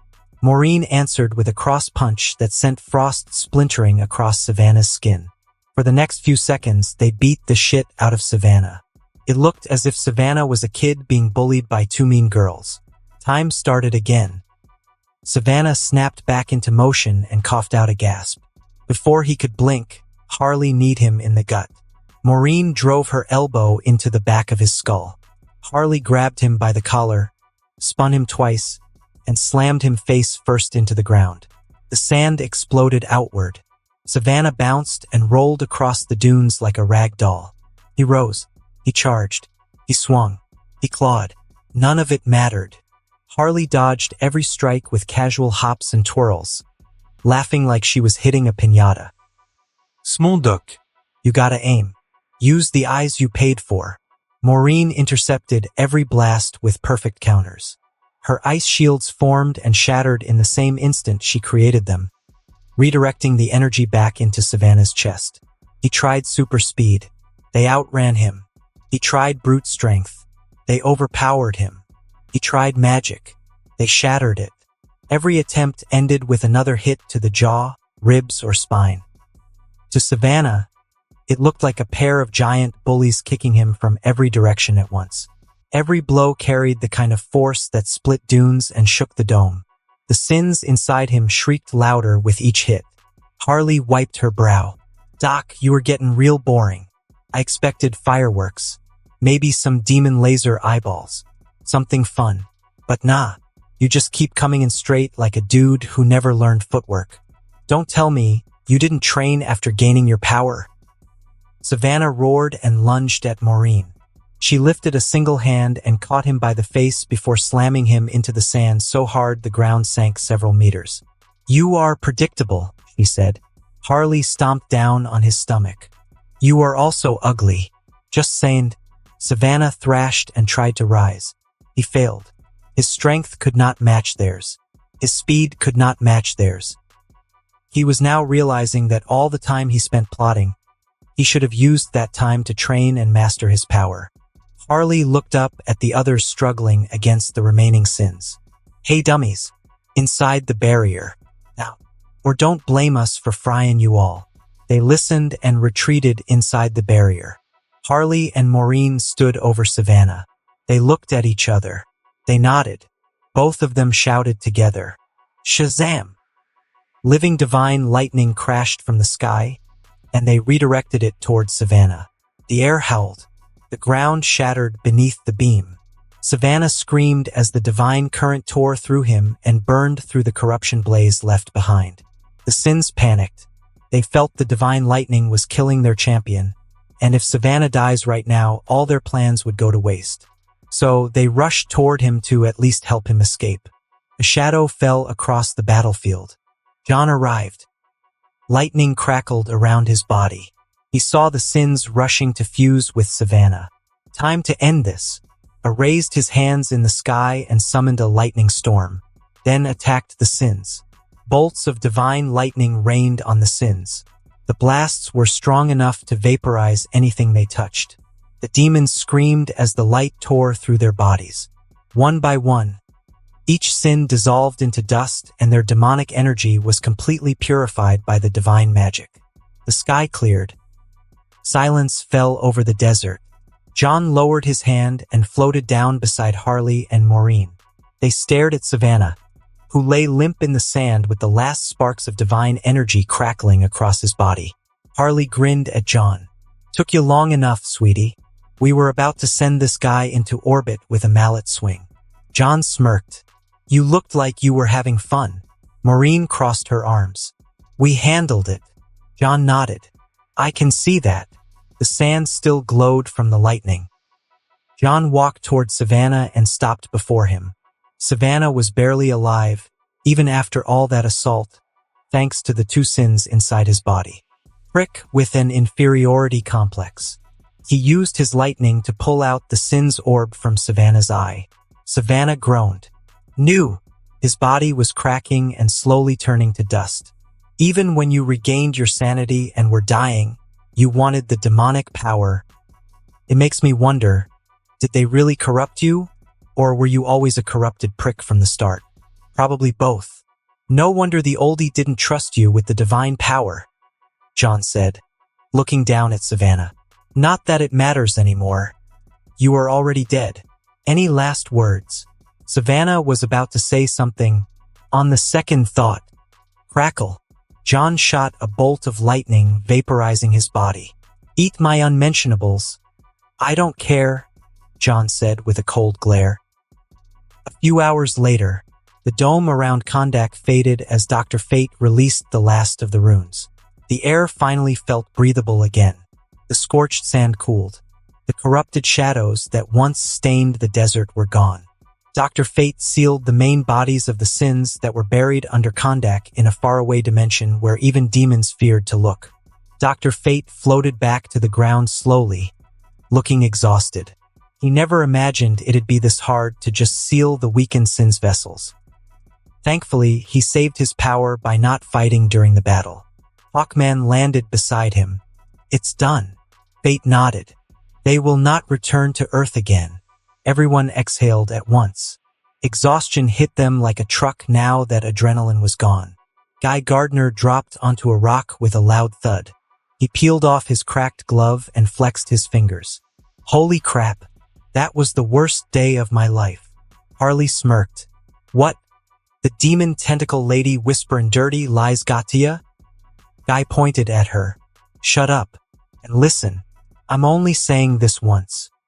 He stood, cleared his throat, and jabbed a thumb at Harley and Maureen. You two were insane out there. Like, stupidly insane. I take back every dumb thing I said earlier. Harley gasped dramatically. Ah look, he grew character development. I'm so proud. Maureen elbowed her lightly. Don't bully him. Too much. Guy threw his hands up. See? This is why I don't compliment people.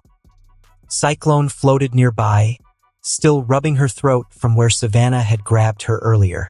Compliment or not, they saved our lives. They saved everyone's lives. Atom Smasher nodded. I've never seen anybody beat a villain like that, let alone two people doing it together. That was terrifying. Harley put her hands on her hips. You're welcome.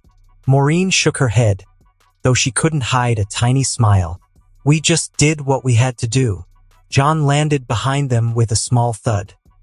Sparks rolled off his shoulders before fading. You two did more than that. You carried the whole fight until I got there.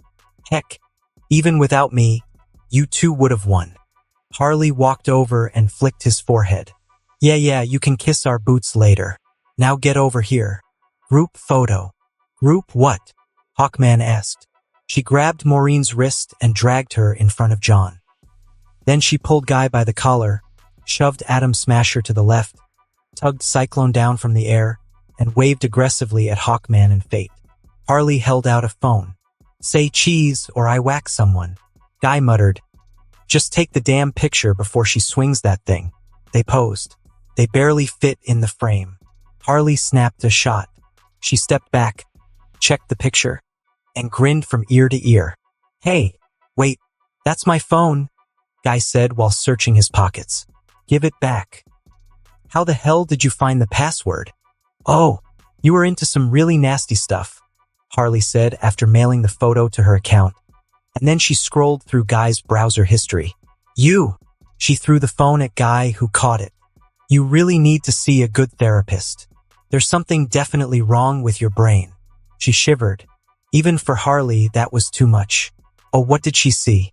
Doesn't matter. All you need to know is that it was insane enough to make someone like Harley flinch. Dr. Fate walked over to John and asked, What about Blaze? John replied with a nod. Took care of her. I doubt she'd return from hell anytime soon. Good. The future has changed and we've avoided the destruction, Fate said with a slight bow. Thank you. Yeah, well, as long as you keep your promise, everything is fine. In the future, if you need help, just ask. We'll be there, John said as he extended his hand toward Fate. Fate smiled and shook his hand. You know, it'd take a long time to heal Kondak and bring back its former glory. Long time. John smirked. Not if I can help it. He slammed his palms on the ground and released the diving lightning. He'll heal Kondak with his magic. Kondak gleamed under the morning sun. 2 weeks had passed since the battle, and the nation was almost unrecognizable. The once barren stretches of cracked desert were now alive with bright green fields. Rivers curved through the land like silver veins.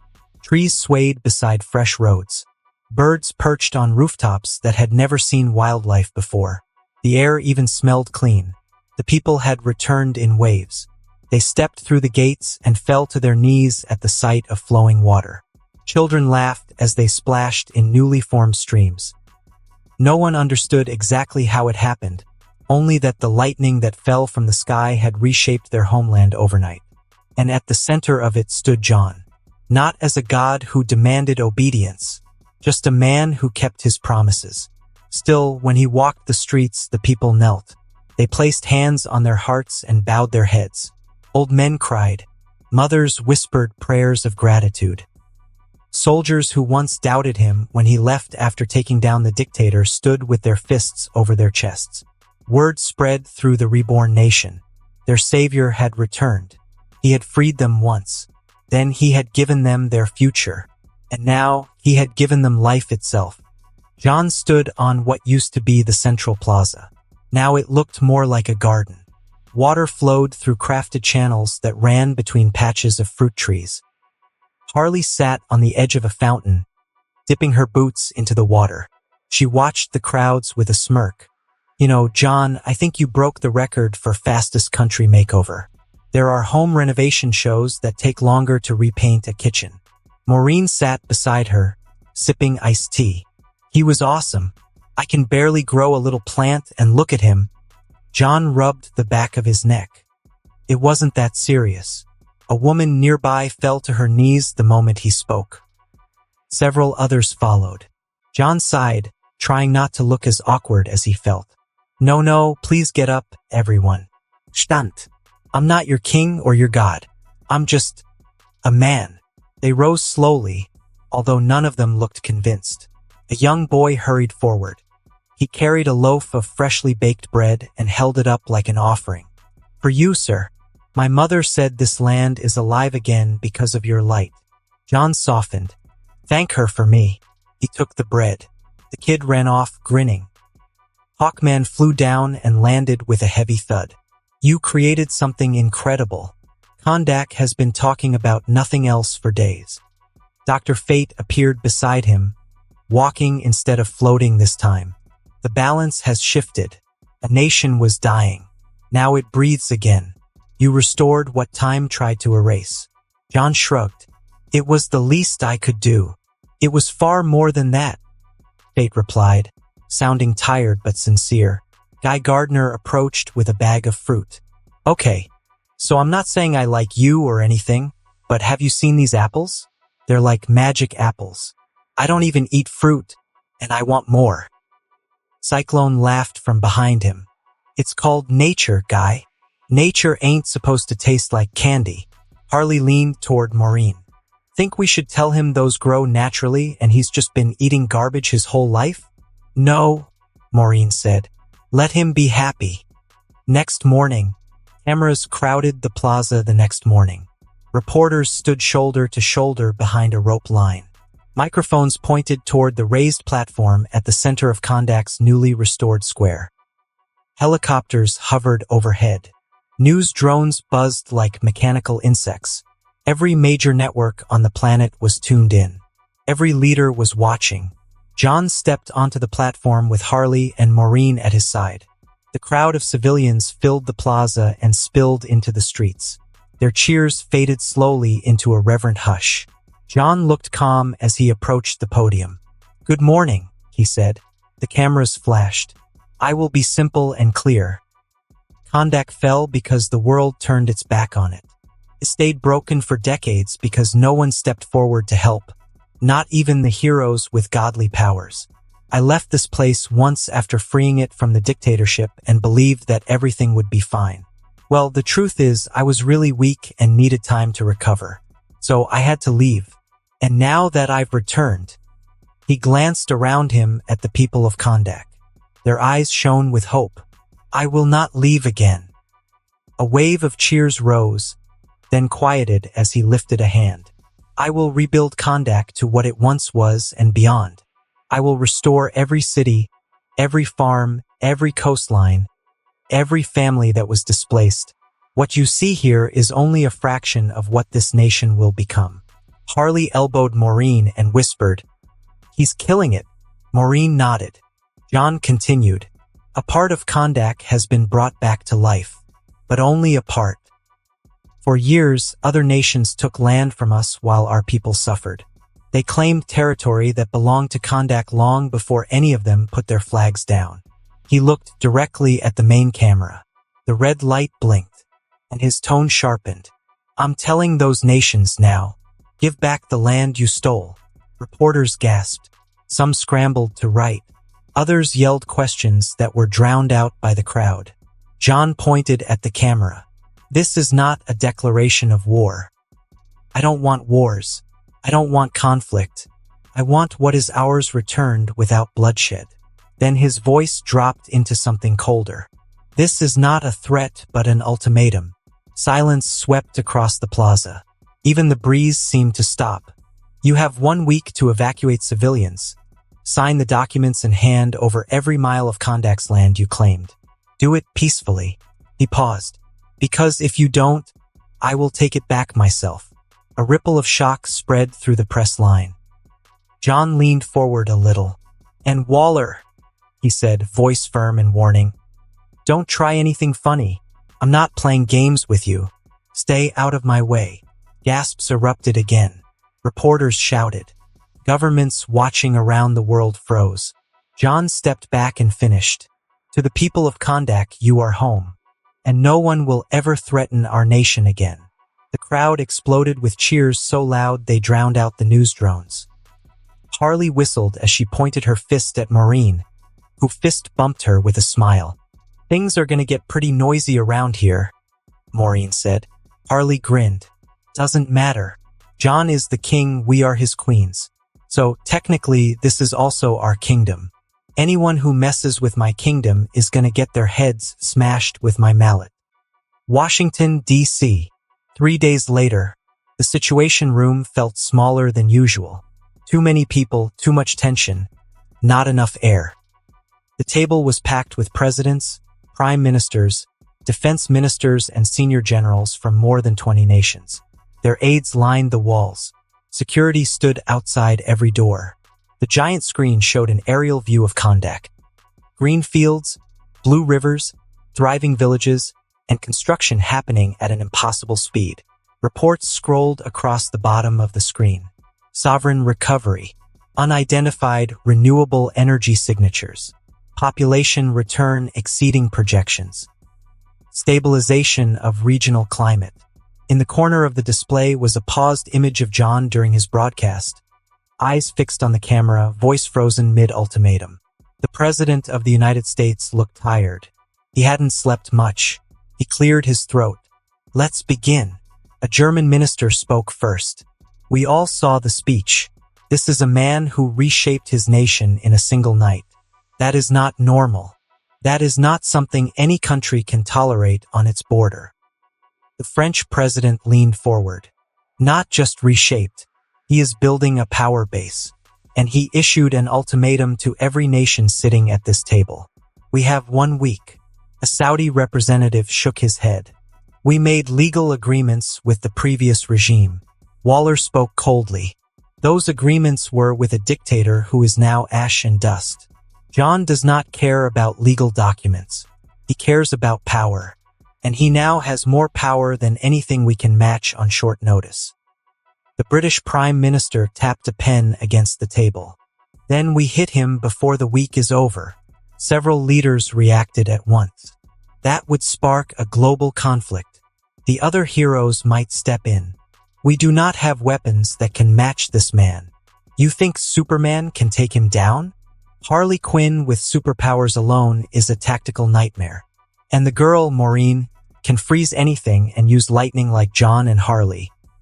Her powers are beyond any meta we've ever encountered. How do we fight that? A general from the Pentagon studied the screen. John said this is not a declaration of war, but he made it clear that if we don't return the land, he will take it by force. The president exhaled. We cannot let a superpowered monarchy rise in the Middle East.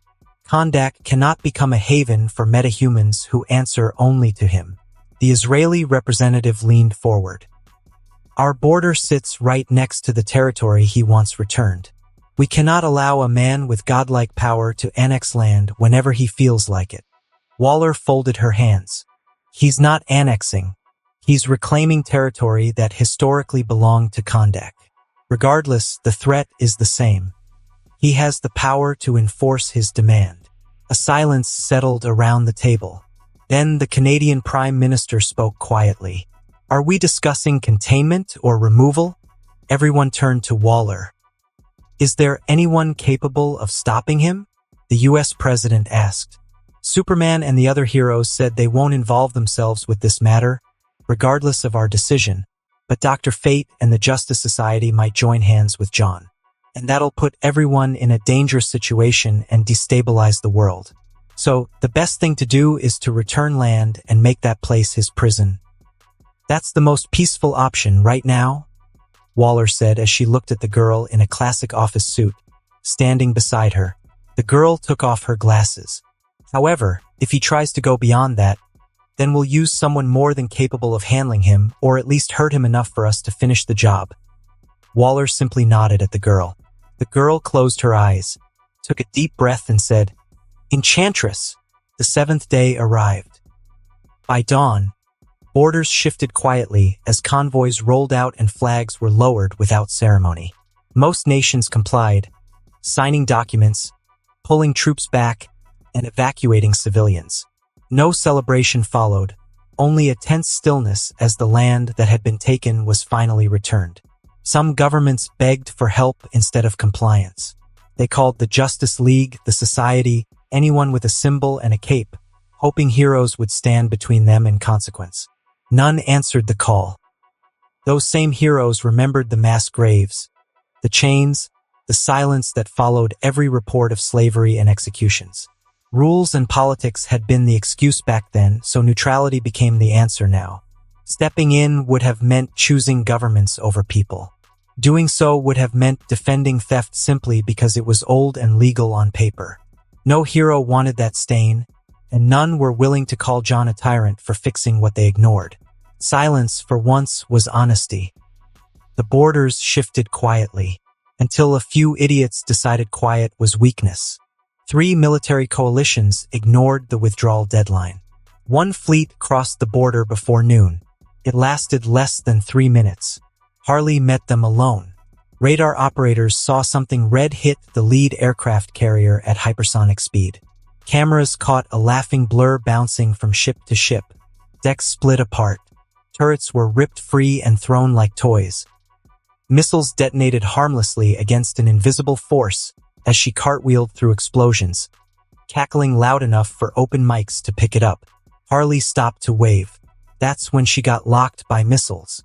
The next few seconds looked less like a fight and more like vandalism. She zigzagged through tracer fire, slapped missiles aside, rode the shockwave of one explosion into another squadron, and smashed cockpits open. Jets spiraled down burning. Drones disintegrated under backhanded swings. Radar screens went black across 3 ships. Her laughter never stopped. Rule number 1, sweethearts. If you poke my kingdom, I poke back. She tore a destroyer in half by grabbing it at the keel and pulling until metal screamed. She used a battleship as a bat and smashed the rest of the fleet into the sea. Pilots who ejected were plucked out of the air and dropped gently into lifeboats, shaken but alive. Harley hovered above the wreckage, hands on her hips, hair floating in the smoke. "Next time," she shouted cheerfully. "Try diplomacy, sweethearts." The footage went viral in seconds. Another nation launched drones from inland bases. They never reached Kondak.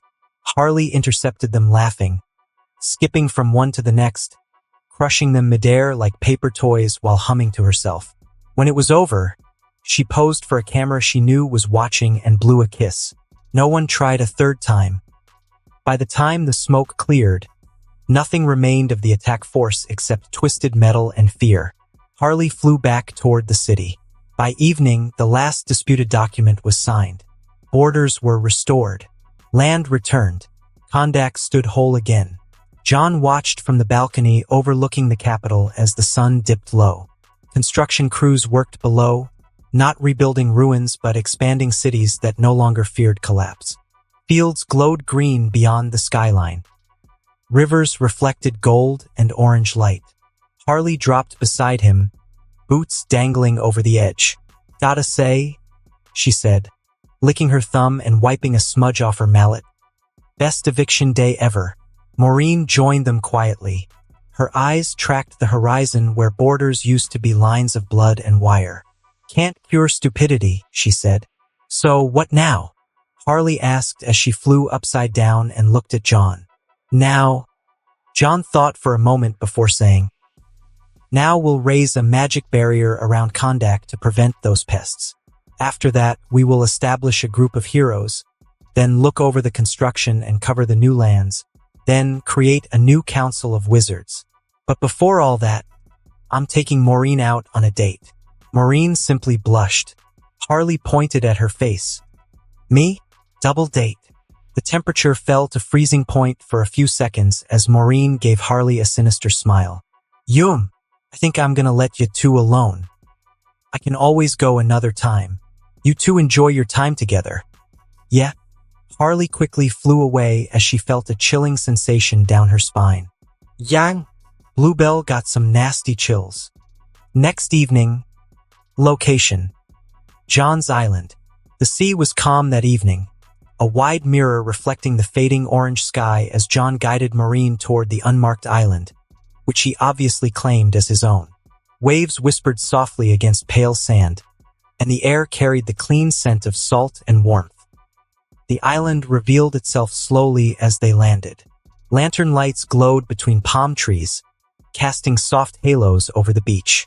Candles glowed on a low wooden table near a crackling campfire, and just beyond it stood a large tent, its fabric gently shifting in the breeze. A grill waited nearby, already prepped, with Maureen's favorite barbecue meat resting neatly beside bottles of wine cooling in the sand. Maureen stopped walking. Her breath caught before she could hide it, and her hand tightened around John's for just a moment longer than necessary. "You did all this?" she asked quietly, eyes moving from the lights to the fire, then to him. John shrugged, though the smile he tried to suppress gave him away. "I figured saving a nation deserved at least one normal night." He gestured toward the table. "Also, you deserve something that doesn't involve demons or lightning." She laughed softly, the sound lighter than it had been in weeks. Sand crunched under her boots as she stepped closer to the fire, letting the warmth wash over her. "This is really thoughtful," she said, then glanced back at him. "You didn't have to go this far." He met her gaze, serious now. "I wanted to." The fire popped, sending sparks upward into the darkening sky. Both of them transformed back to their regular form. John moved to the grill, rolling up his sleeves while Maureen settled onto a blanket nearby. He started seasoning the meat, adjusting the heat, stealing glances at her when he thought she wasn't looking. Wine was poured, glasses clinked once, and the world stayed quiet enough to let the moment breathe. Maureen watched him for a while before speaking again. "You know," she said, swirling the wine slowly, "most people with your power would be building statues of themselves by now." John snorted. "Yeah, well, statues don't laugh at my bad jokes or threaten to freeze Harley when she tries to jump into dates." She raised an eyebrow. "I absolutely would freeze her because starting this point, there will be certain times when I'm going to take you all for myself. I'm counting on it." Dinner passed slowly. They talked about small things at first, such as wine preferences and places they had never seen, as well as ridiculous hypotheticals that made Maureen laugh harder than she expected. Gradually, heavier thoughts crept in between bites. Responsibility, fear, and the weight of being needed by millions. "I'm not scared of fighting," Maureen admitted at last, staring into the fire. "I'm scared of what happens when people stop seeing us as human." John set his plate aside. Silence stretched, but it was comfortable, not empty. "Then we remind each other," he said. "As long as we don't forget who we are when the lights are off, the rest doesn't matter." She looked at him then, really looked at him, and nodded once. Later, when the fire burned lower and the wine bottles stood empty, they moved closer without saying a word. The tent loomed nearby, softly lit from within, looking very inviting. John brushed a strand of hair from Maureen's face, his touch gentle, almost hesitant.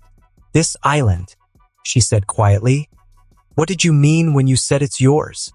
A faint smile crossed his lips. "Well, it's not on the map, so I took it and wrapped the entire place with magic. Think of it as somewhere we can exist without the world breathing down our necks. Oh, and I'm thinking of building a cozy house right up the higher ground." her fingers laced with his. "I like that."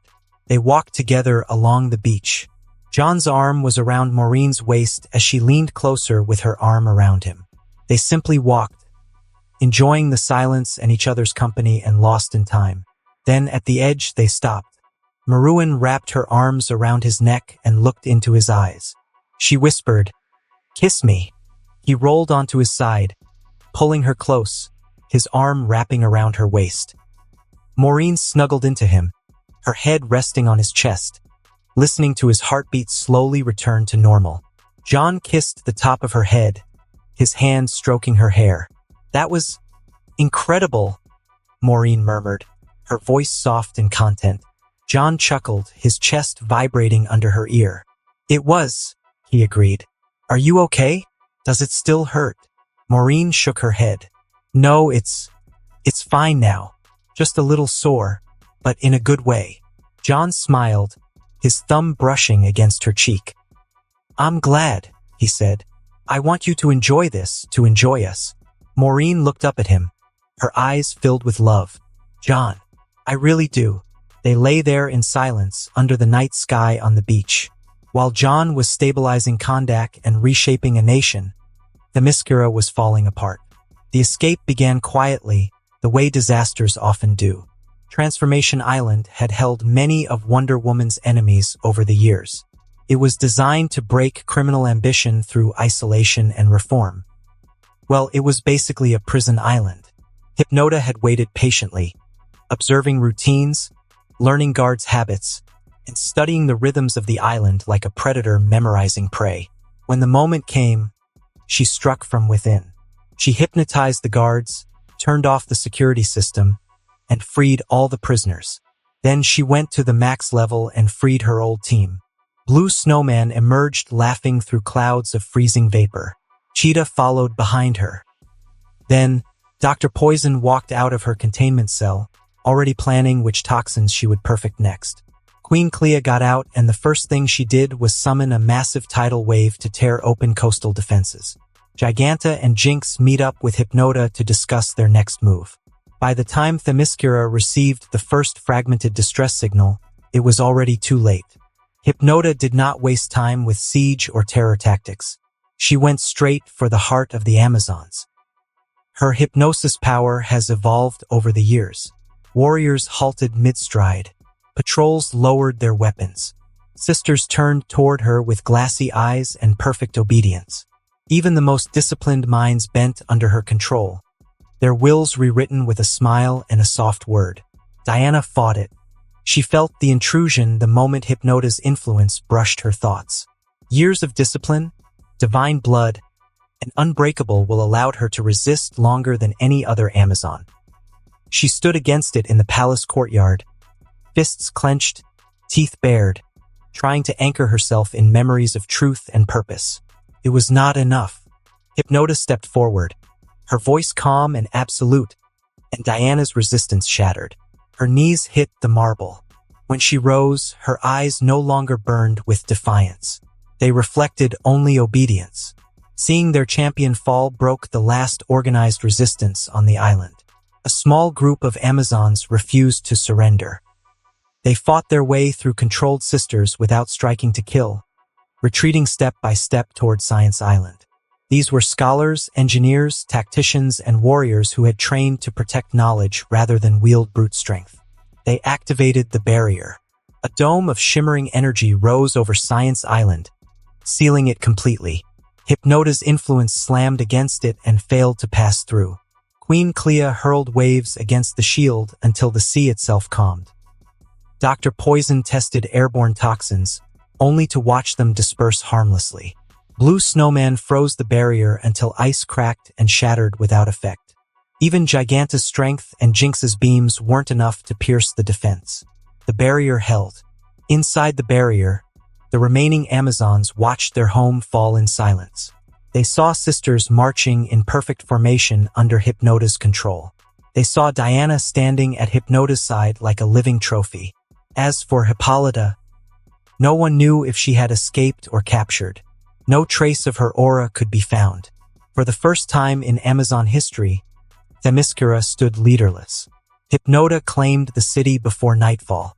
She seated herself upon the throne as a ruler who believed victory was inevitable. With Diana at her side and the majority of Amazons under her control, she began reorganizing Themyscira into something unrecognizable. Patrols were reshaped into enforcers. Knowledge was seized. Ancient weapons were unsealed. Science Island remained untouched, an irritation rather than a threat. For now, Kondak thrived under constant motion. John moved through the skies at an unhurried pace, hands clasped behind his back as he surveyed the land below. What had once been empty stretches of sand were now divided into districts marked by scaffolding, cranes, and freshly poured roads. Workers moved in organized lines. Engineers argued over blueprints. Children ran between half-built homes, already treating them like playgrounds. John descended closer to the fields and slowed when he spotted a familiar flash of red. Harley stood knee-deep in churned earth, laughing as she tore through packed soil with her bare hands. Each swing sent dirt flying dozens of meters away. Trenches formed in seconds. Irrigation channels took shape faster than machines could keep up with. Workers stared in disbelief while trying to follow behind her with tools that suddenly felt unnecessary. Harley stopped when she noticed John watching. She planted one boot on a mound of dirt, wiped mud from her cheek with the back of her glove, and struck a dramatic pose. "Whatcha think, boss man? I just did a week's worth of farm work in about 8 seconds. I'm basically agriculture now." John laughed softly as he landed nearby. "You are going to give the labor ministry a heart attack." She grinned wider. "Worth it." A group of workers clapped. Harley bowed like she had just finished a stage performance, then leaned toward John and whispered loudly, "Did you see the faces? I live for this." John shook his head, still smiling, and lifted back into the air. "You leavin' already?" she yelled.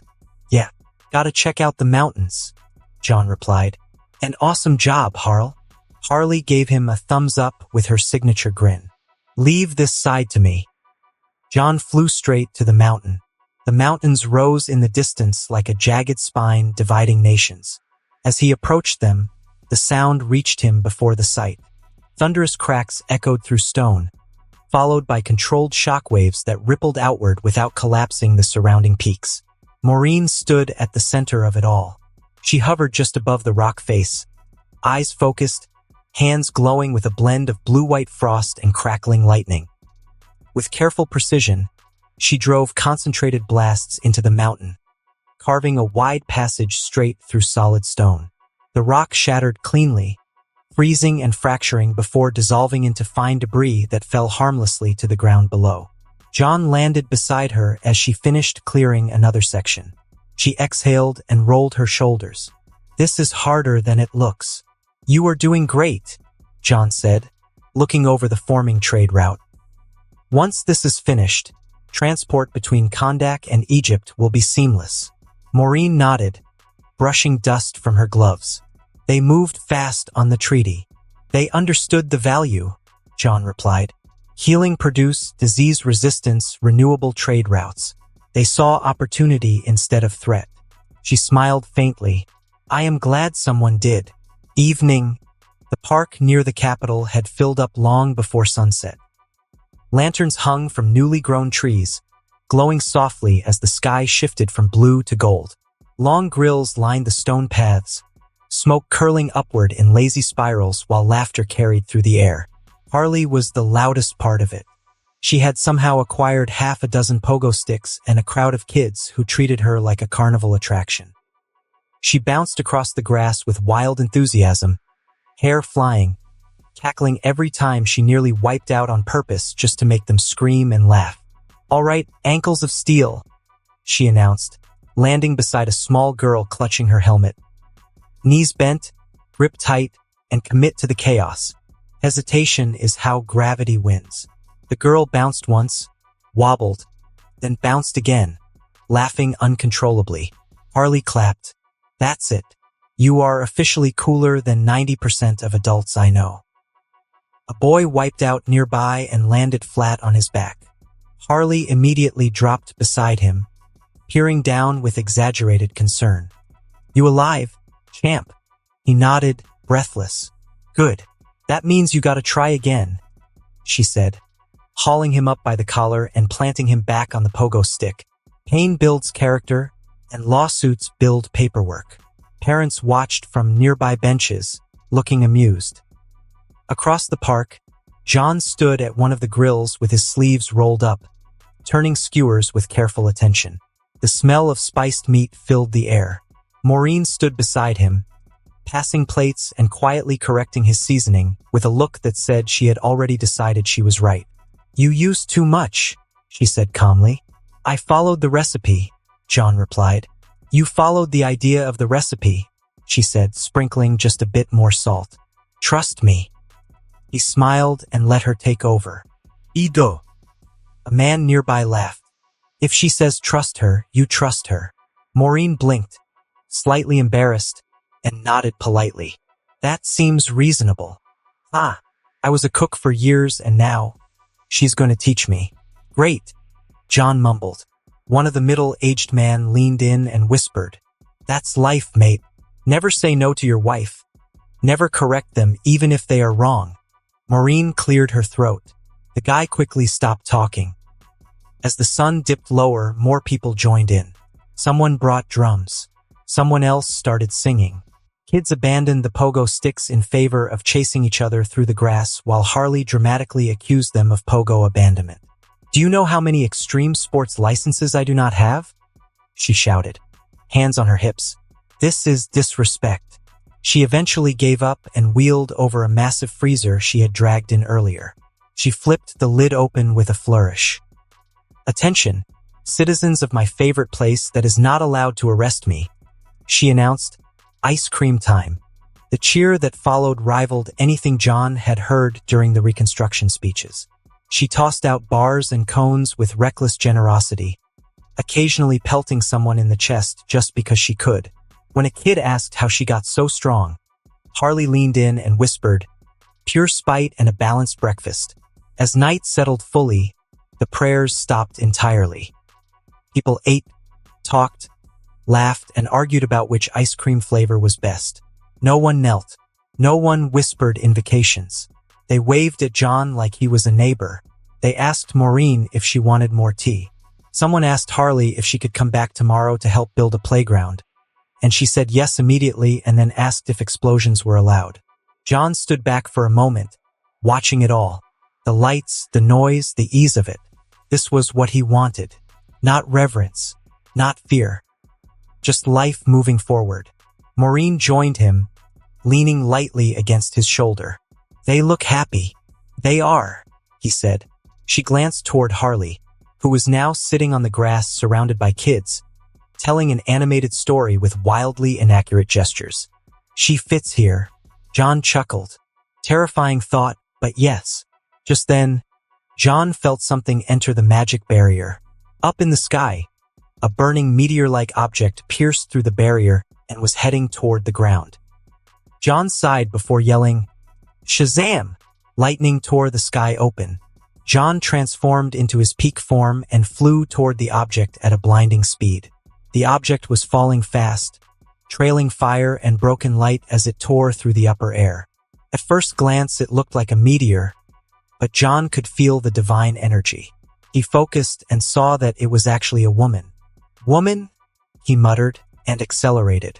Her energy is similar to Diana's. Who is she? Her mom. He reached her just before she hit terminal velocity. John caught her midair, wrapping one arm around her torso as he redirected their momentum upward.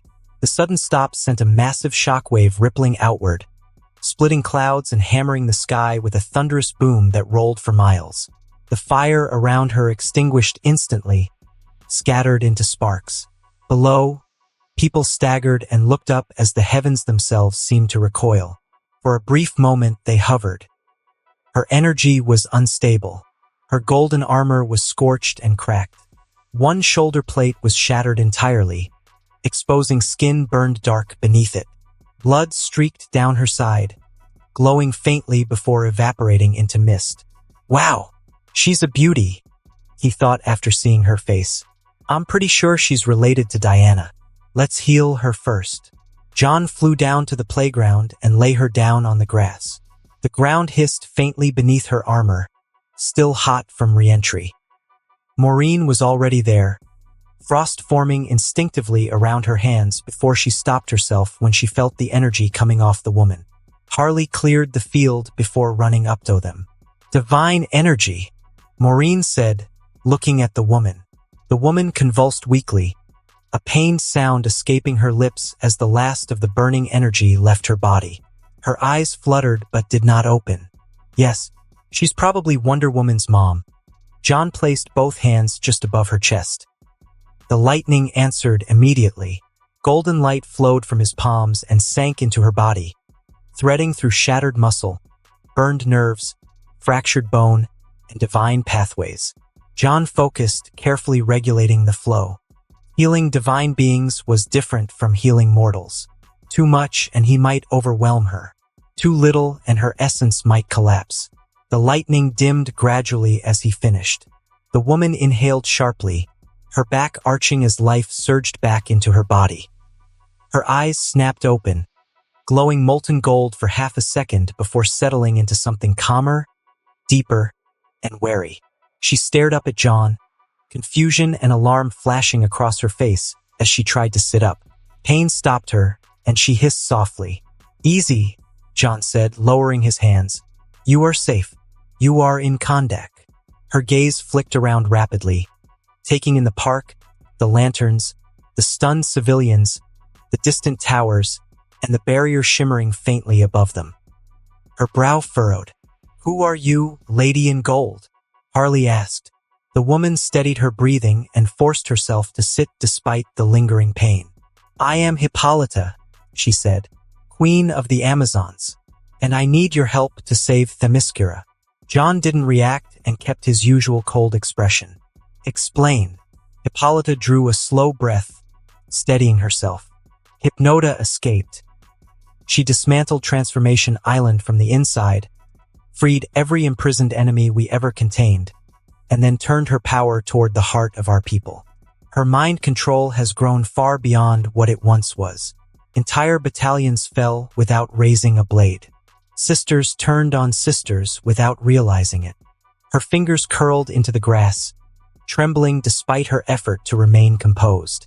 Diana tried to stop her. She led the final defense at the palace, knowing she might fail. Before she went, she told me to find you.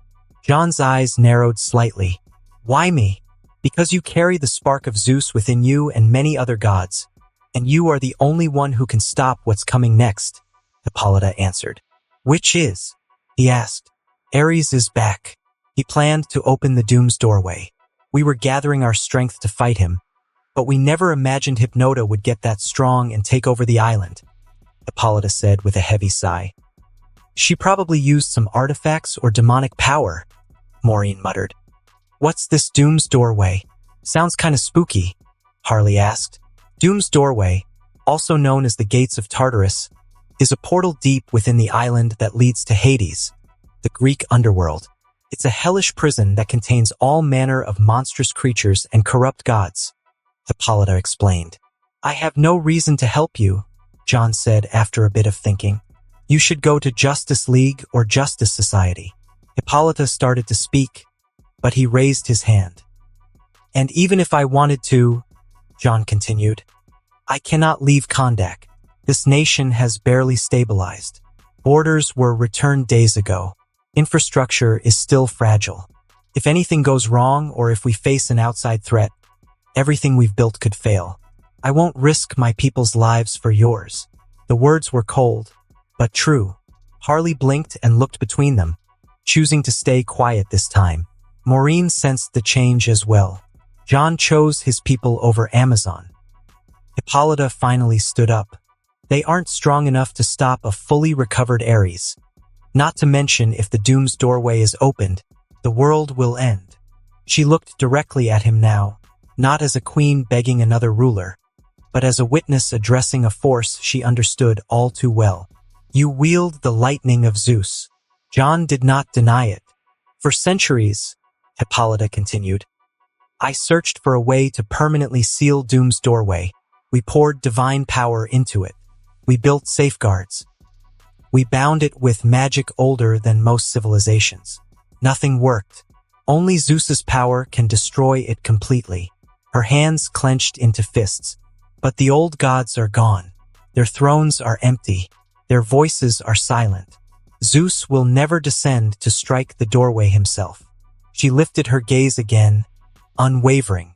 You are the only one left who carries enough of his authority to do what he no longer can. You think I care about Olympus' unfinished business, he said. You are wrong. Hippolyta did not flinch. I think you care about consequences, she answered. Ares is not seeking Themyscira alone. Doom's doorway is a conduit. Once it opens fully, Tartarus will bleed into this world. Demons, corrupt gods, and beasts will kill everyone on their way under Ares' command. This will not stay contained to my island. She paused, then added quietly, Kondak will be one of the first targets because of your power. John turned his gaze toward the city lights in the distance. The laughter, the music, the lives finally unafraid to exist. Not a moment of peace. One thing after another. She took a breath, steadying herself before delivering the last card she held. If you help me free Themyscira, stop Ares, and destroy Doom's doorway permanently, I will give you anything you ask. Anything, Hippolyta repeated. Amazonian knowledge, weapons, alliances that have never been offered to the outside world. She hesitated only a fraction of a second before continuing. Even my daughter's hand in marriage, if that is what you demand. Maureen's head snapped toward Hippolyta, eyes flashing with disbelief. Harley's jaw dropped. She blinked. Once, twice. She walked forward until her face was level with Hippolyta's. I'm sorry, Harley said, cupping a hand to her ear. I think I just got hit with like 12 different flavors of crazy at once. Let me check. I heard this right. She straightened, turned, and pointed a thumb at John. You want Thunder Thighs over here to go punch a brainwashing witch, save an island full of warrior supermodels, slap a war god back into his crib, and permanently close the spooky hell door to Greek Satan's basement. She turned back to Hippolyta, eyes wide. And in exchange, you're offering your daughter? Maureen inhaled sharply and then stopped herself, clearly deciding that whatever came next was none of her business, but absolutely all of her business at the same time. She wondered if another girl was going to join the harem soon. If so, are we going to have foursomes now? Why do I always think of that? She looked toward Harley. Her fault. Then she looked at John. And his. Hippolyta did not flinch. Her voice remained steady, regal, and painfully serious. Yes. Harley stared at her for a long second, then burst out laughing so hard she nearly fell backward. Oh wow. Oh wow. You Amazons do not mess around, huh? No coupons. No gift baskets. Just straight to have my kid. She wiped a tear from the corner of her eye and glanced at John. So, big guy, how do you feel about political marriage proposals from divine MILFs? John looked at Hippolyta the same way he looked at a battlefield map, as something to be assessed, measured, and reduced to outcomes. I want you. The music and laughter from the park carried easily through the night as John guided Hippolyta away from the crowd. He paused only once, lifting into the air and projecting his voice gently across the celebration. Everything is fine. Keep enjoying the night. I will be back later. There was no panic or fear. People waved. Someone raised a drink in salute. Harley shouted something about ice cream seconds. They reached his house moments later. Hippolyta stepped inside. She looked around with a soldier's awareness and a queen's restraint, taking in exits, space, and atmosphere all at once. When John gestured toward the couch, she sat, resting her hands in her lap, posture straight despite exhaustion that still lingered in her eyes. This place is peaceful, she said. Just how much godly magic did you use? She could sense the magic woven around the place, and it was too much. John gave a side nod. Enough to endure a couple of nukes. Before they could continue the conversation about the marriage thing, Harley grabbed John by the wrist and dragged him toward the side room with theatrical urgency. "I'll be taking my man for a moment. Have a little patience, milady." Maureen followed, already sensing trouble. The door shut behind them. Harley planted her hands on her hips, then promptly dropped the act and pointed at John. "Okay, first of all, I was joking when I said divine MILF," she said quickly. "Mostly because if you actually get her to agree to marry you, you are not even getting out of the bedroom for gods know how long. And that brings me to my second point." She jabbed a finger into his chest. "What about me?" Maureen's eye twitched. "That is your biggest worry," she said flatly. "That?" Harley cleared her throat and straightened as if someone had called her to attention. "Ahem. I mean, obviously not just that," she said with forced seriousness. "I am talking about structure and hierarchy. Oh, and emotional logistics." She waved her hands vaguely, then grinned. "If anyone is getting married, it's gonna be me, your bundle of chaos. Then Bluebell, maybe we can get married together. You are the ruler and king and whatnot now. You can make the rules, right?" Maureen's eyes widened at Harley's proposal. "This is so sudden." She looked at John with a little light blue blush on her cheeks. "You can't just make up rules like that, can you?" John squinted his eyes, saying, "Yeah, I can, but I doubt I need such rules to marry you two at the same time. Like, who's gonna stop me?" Maureen froze where she stood, color flooding her face all at once. "Wow, okay," she said, words tumbling over each other as she lifted both hands like she was trying to slow reality itself. "Me getting married. I mean, I dreamed about it. Obviously, who doesn't? But I never imagined it would be this fast. What about the guest list?" She laughed nervously, then immediately panicked again. "I do not even have a plan, or a venue, or a wedding dress." She looked between them, eyes wide, then slowly turned toward Harley as something clicked in her mind. Harley's head snapped up a little too quickly on the mention of a wedding dress. Maureen's eyes narrowed with sudden realization. "Wait." Harley took a step back. "Nope. You," Maureen said carefully. "You bought like 10 wedding dresses back in Dakota." Harley froze. She whistled loudly, spinning on her heel and inspecting the wall as if it had just become deeply fascinating. "I do not know what you are talking about," she muttered. "Dakota is a very large place with lots of shops and dresses. Could be anyone. Sometimes you just browse casually, with credit cards." Maureen crossed her arms. "I have seen your secret stash." Harley flinched. "Okay, first of all, rude. Second of all, that was private chaos. Third of all, those were on sale." John leaned against the wall, arms crossed, watching this unfold with the calm of a man who had already accepted that this was his life now. Maureen stared at her for exactly 2 seconds before rushing forward and grabbing Harley's hands. "Give me one." Harley blinked. "One what?" "One dress," Maureen said quickly, fingers tightening. "Please, you said you had 10. That is 9 more than you need." Harley gasped, clutching her chest with one free hand. "Oh no, nope, absolutely not how this works." She leaned in, nose nearly touching Maureen's. "Those dresses are emotionally curated artifacts. Each one represents a different vibe. Classic princess, unhinged fairy queen, shotgun Vegas ceremony, mildly threatening royal consort. What if I feel lacy one day and murder chic the next? What if there is a dramatic entrance win situation? You cannot just ask for one like it is a sweater." Maureen squeezed her hands tighter. "Harley." Harley looked between Maureen and John, then sighed deeply in exaggerated suffering. "Fine. One. But I pick which one." Maureen laughed, relief spilling out of her as she hugged Harley impulsively. "Thank you." Harley froze for half a second, then hugged her back just as tightly. Yeah, do not make it weird. We are already planning a triple divine political wedding, apparently." John cleared his throat. "You two done negotiating fashion treaties?"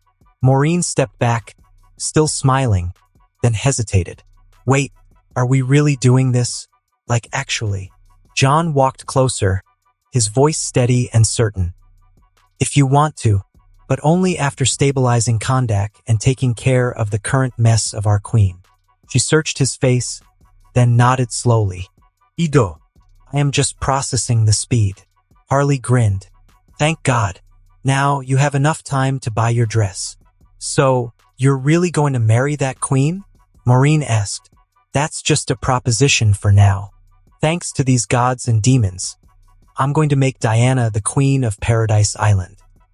So, her mom will have all the free time in the world, and with her engaged to me, I can utilize Amazonian technology and laborers to amp up our restoration project and strengthen our defenses and political standpoint. People like Waller and those politicians will think 50 times before messing with us. It's a win-win situation. And if we began to develop feelings for each other over time, then maybe... John finished speaking, and for a moment the room held its breath. Maureen studied him quietly, not searching for weakness, but for sincerity.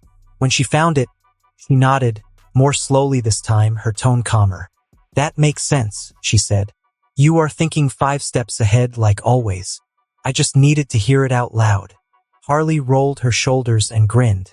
See, big brain thunder husband strikes again. Politics, magic, hot queens. It's like chess, but with better outfits. John smirked.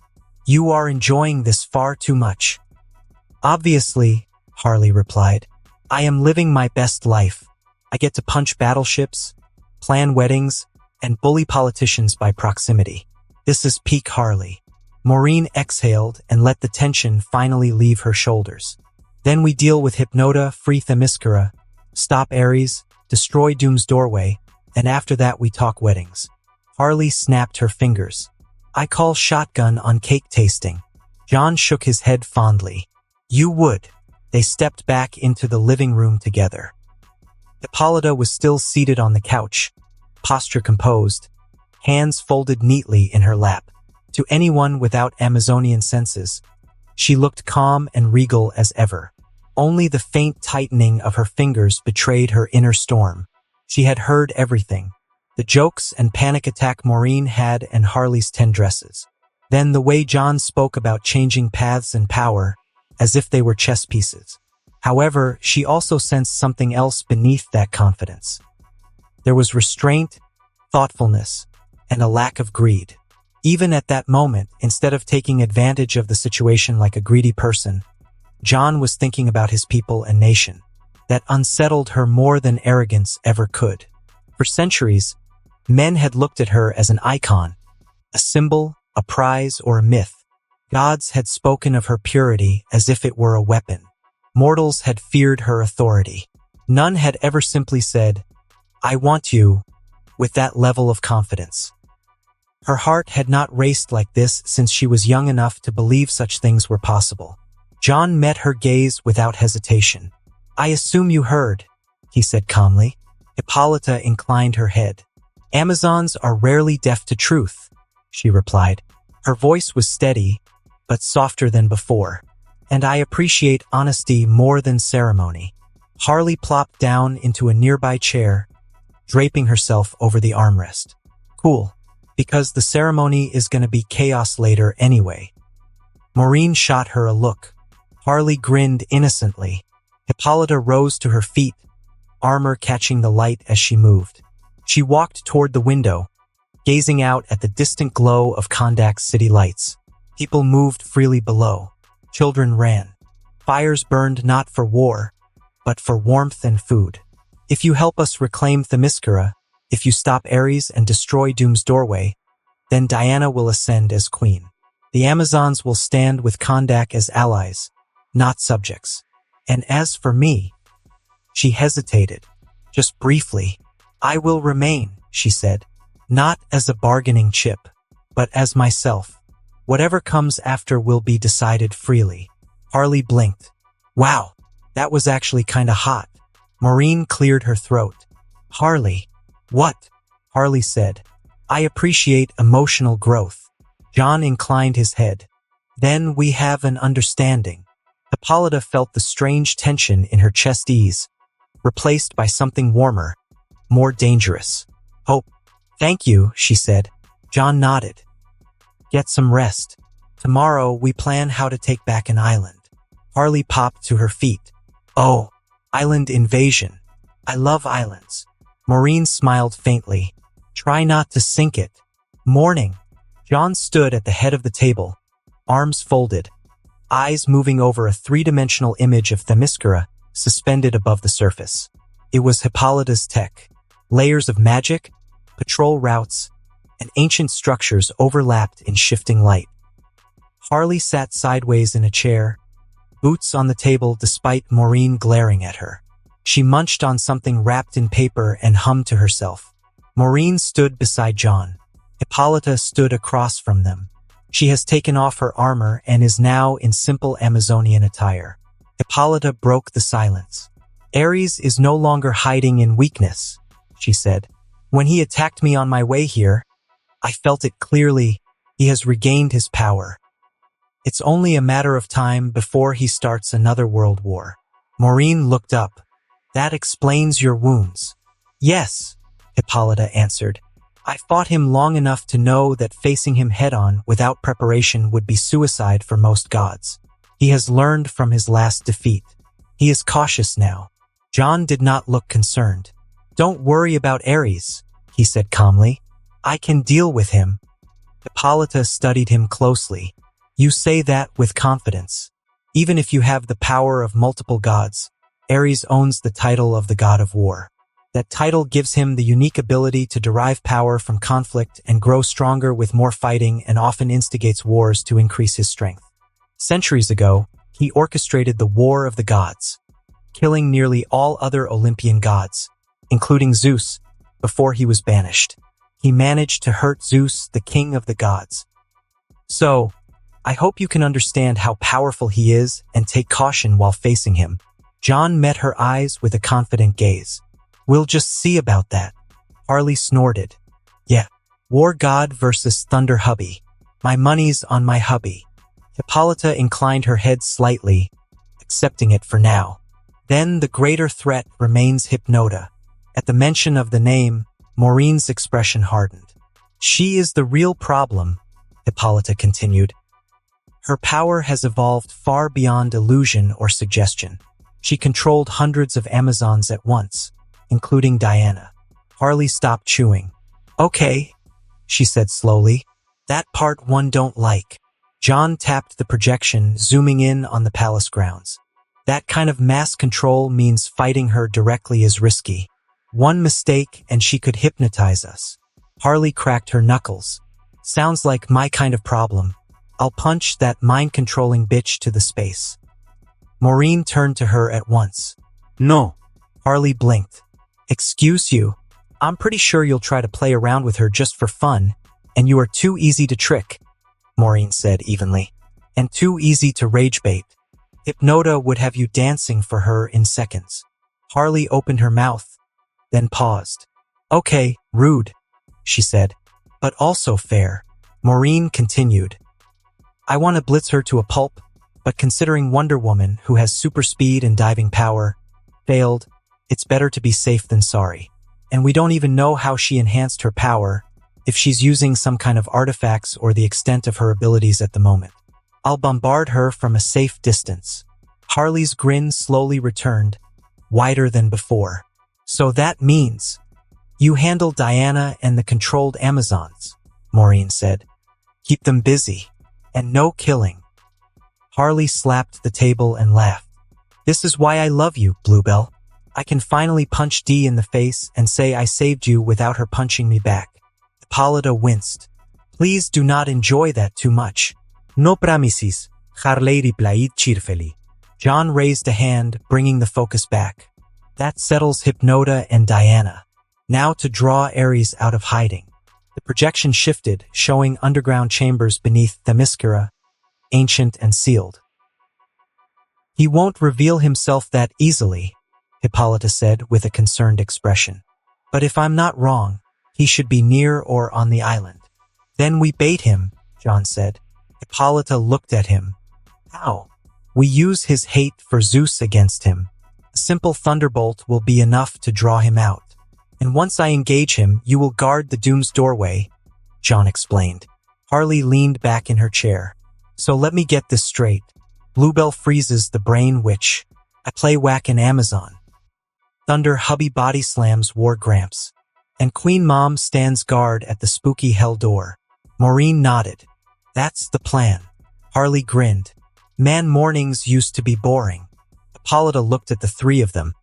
This strange alliance of chaos, calm, and overwhelming power. For the first time since Themyscira fell, she felt something close to certainty. Then we move today, she said. John nodded once. We move today, but after breakfast. 30 minutes later, the smell of food filled the house. John stood at the stove like this was the most normal morning in the world.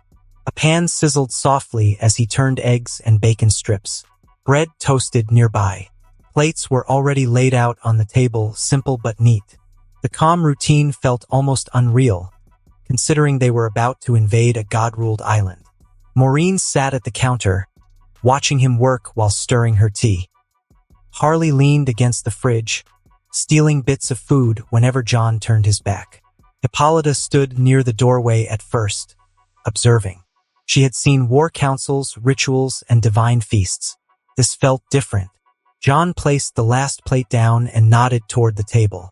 Breakfast is ready. Harley pushed herself on her toes before kissing John once, and then she grabbed a plate. Bless you, Thunder Chef.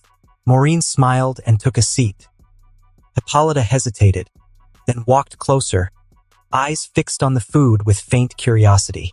She looked at John. May I ask you something? Sure. She gestured toward the table. Why do you need to eat? John replied, because I am hungry. Harley snorted and shoved a forkful of eggs into her mouth. Classic answer. Hippolyta tilted her head slightly. You wield the power of gods. Your enhanced forms should sustain you without mortal needs. Divine energy alone is enough to maintain the body. John pulled out a chair and sat. It is, but that does not mean I should stop being human. Hippolyta considered that, then looked at Harley, who was already halfway through her plate. And you? Hippolyta asked. Surely your power allows the same self-sustenance. Harley froze mid-chew. Slowly, she swallowed, wiped her mouth, and placed her fork down with exaggerated seriousness. Oh, honey, she said. We need to talk. Maureen sighed quietly. She knew what was coming. Harley pointed at the food. This is not about survival. This is about living. She stood up and began pacing like she was giving a lecture. Yeah, sure. Our shiny god juice can keep us running forever without food or water. But what kind of sad, flavorless nightmare life is that?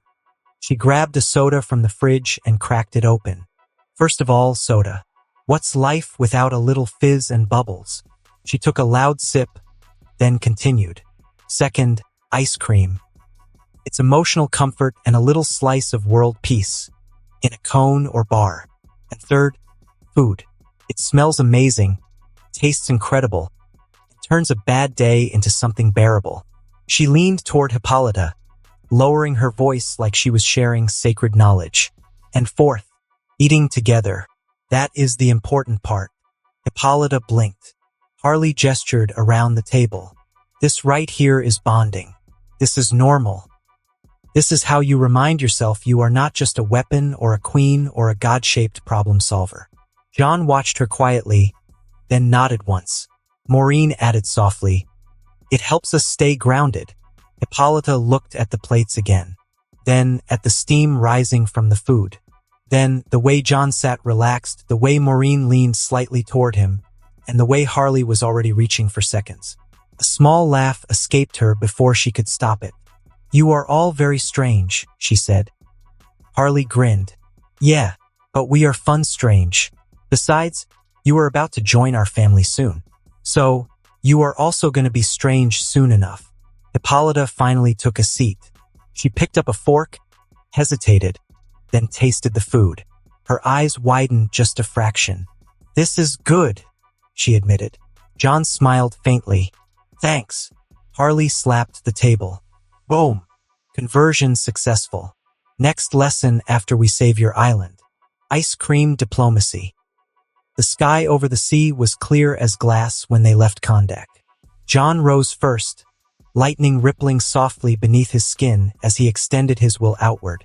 The barrier answered him instantly, invisible and absolute. Divine magic layered upon ancient sorcery, reinforced by wisdom older than nations. The air around Kondak shimmered once, then settled, sealed tighter than any fortress ever built. Nothing and no one with evil intent would enter or leave while he's gone. Harley hovered beside Maureen, spinning lazily in the air. "Well, that's comforting," she said. "Apocalyptic shield upgraded. No pressure or anything." Maureen nodded, eyes focused. "Time to go." Hippolyta looked back once at the land below. She felt the weight of it settle in her chest. A nation protected not by fear, but by certainty. Then they turned east. Paradise Island waited beyond the horizon. They flew low over the ocean, cutting through clouds that parted at their passing. The sea below reflected flashes of lightning and frost as sunlight glimmered across waves. No one spoke for a while. Each of them carried their own thoughts. Halfway through the journey, John slowed. Then he stopped. The air around him vibrated faintly. Maureen noticed first.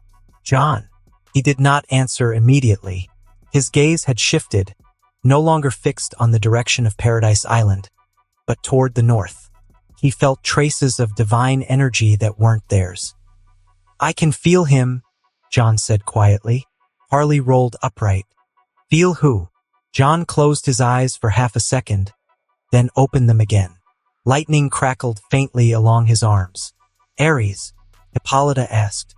"Where?" "Looks like an island," John replied. "He is watching us." Harley grinned.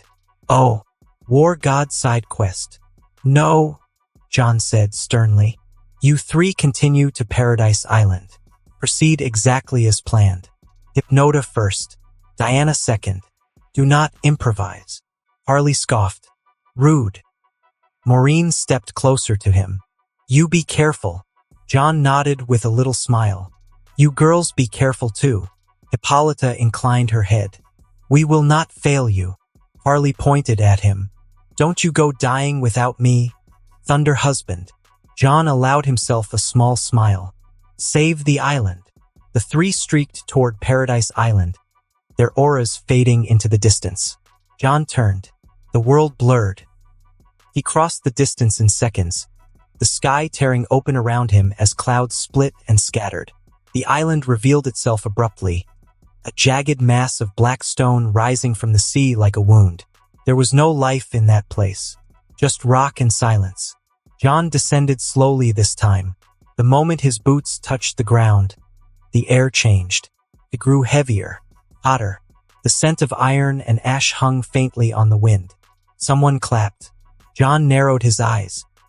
A man stood a short distance away, hands coming together in polite applause. He wore a black tuxedo, perfectly tailored, untouched by the harsh environment. His hair was neatly combed. His shoes gleamed as if he had just stepped out of a gala rather than onto a dead island. He smiled. "Impressive entrance," the man said pleasantly.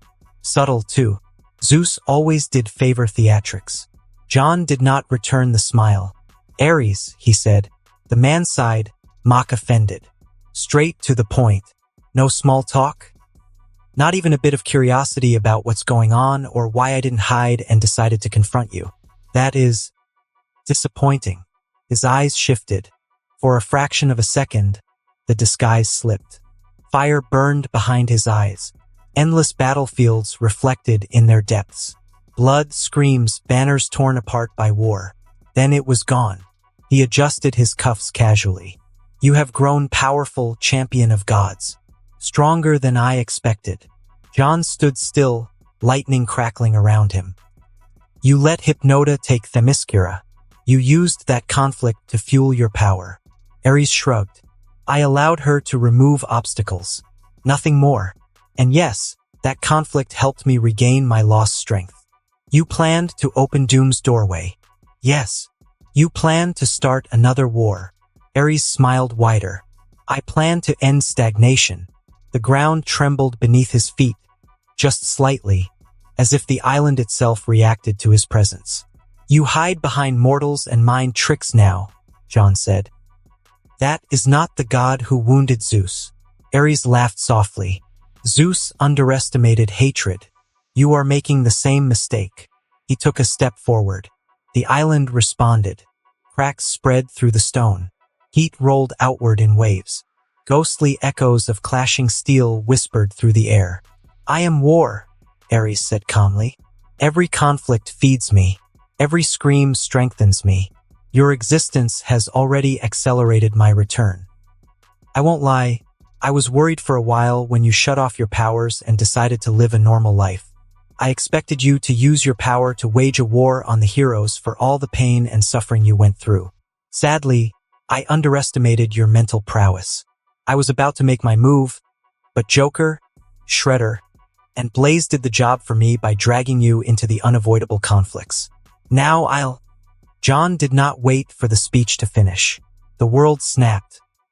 In the space between one heartbeat and the next, John vanished. Ares' smile was still forming when impact came. John's fist buried into Ares' chest. The shockwave ripped outward, pulverizing stone and hurling rock fragments into the sea. "Whatever," John said coldly. Ares skidded backward across the black rock, boots carving trenches as he was driven hundreds of meters away. He dug one hand into the ground, stopping himself at the edge of a cliff. He laughed.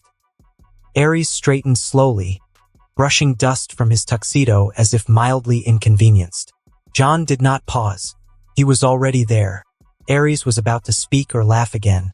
But before he could even respond, John's knee drove into his ribs, followed by a hammering punch to the sternum that folded the god of war inward and sent him rocketing skyward. John chased him. They tore through the clouds, thunderheads imploding as John caught Ares by the throat and drove him straight back down. They hit the island with a massive explosion, creating a big crater. John hovered over him, lightning crackling around his body. "You think borrowed power like that would frighten me?" Ares laughed, rising to his feet. The tuxedo burned away, revealing scorched armor beneath. It was his ancient god of war armor. "I have fought gods faster than thought." He blinked before John and swung. The air itself fractured as his fist tore forward, wrapped in raw war energy. John simply flew back, nearly avoiding the superspeed punch. The shockwave flattened everything within a mile. That was dangerous, John thought as he witnessed the destruction caused by a simple punch. "Gotta be careful." Ares straightened fully, rolling his shoulders once. War energy bled out of him in thick, crimson gold waves, curling around his arms like living fire. With a sound like a battlefield tearing itself open, a massive double-headed axe formed in his grip. Its edges were glowing with divine heat. Every breath it took scorched the air. Ghostly echoes of battle poured off it like steam. Ares grinned. "This is not borrowed power," he said calmly. "This is mine." The axe came down from above in a vertical cleave meant to split the island in half. John twisted midair and caught the handle inches from his face. The impact sent a concussive shock through his arms, lightning exploding outward as he was driven downward. His boots gouged into stone, carving a trench as he skidded back dozens of meters. "Prick is using teleportation," John thought. The axe screamed again as Ares wrenched it free and swung horizontally. John ducked under the arc, feeling the heat peel across his shoulders. The mist strike continued on, tearing through the island behind him. Stone vaporized.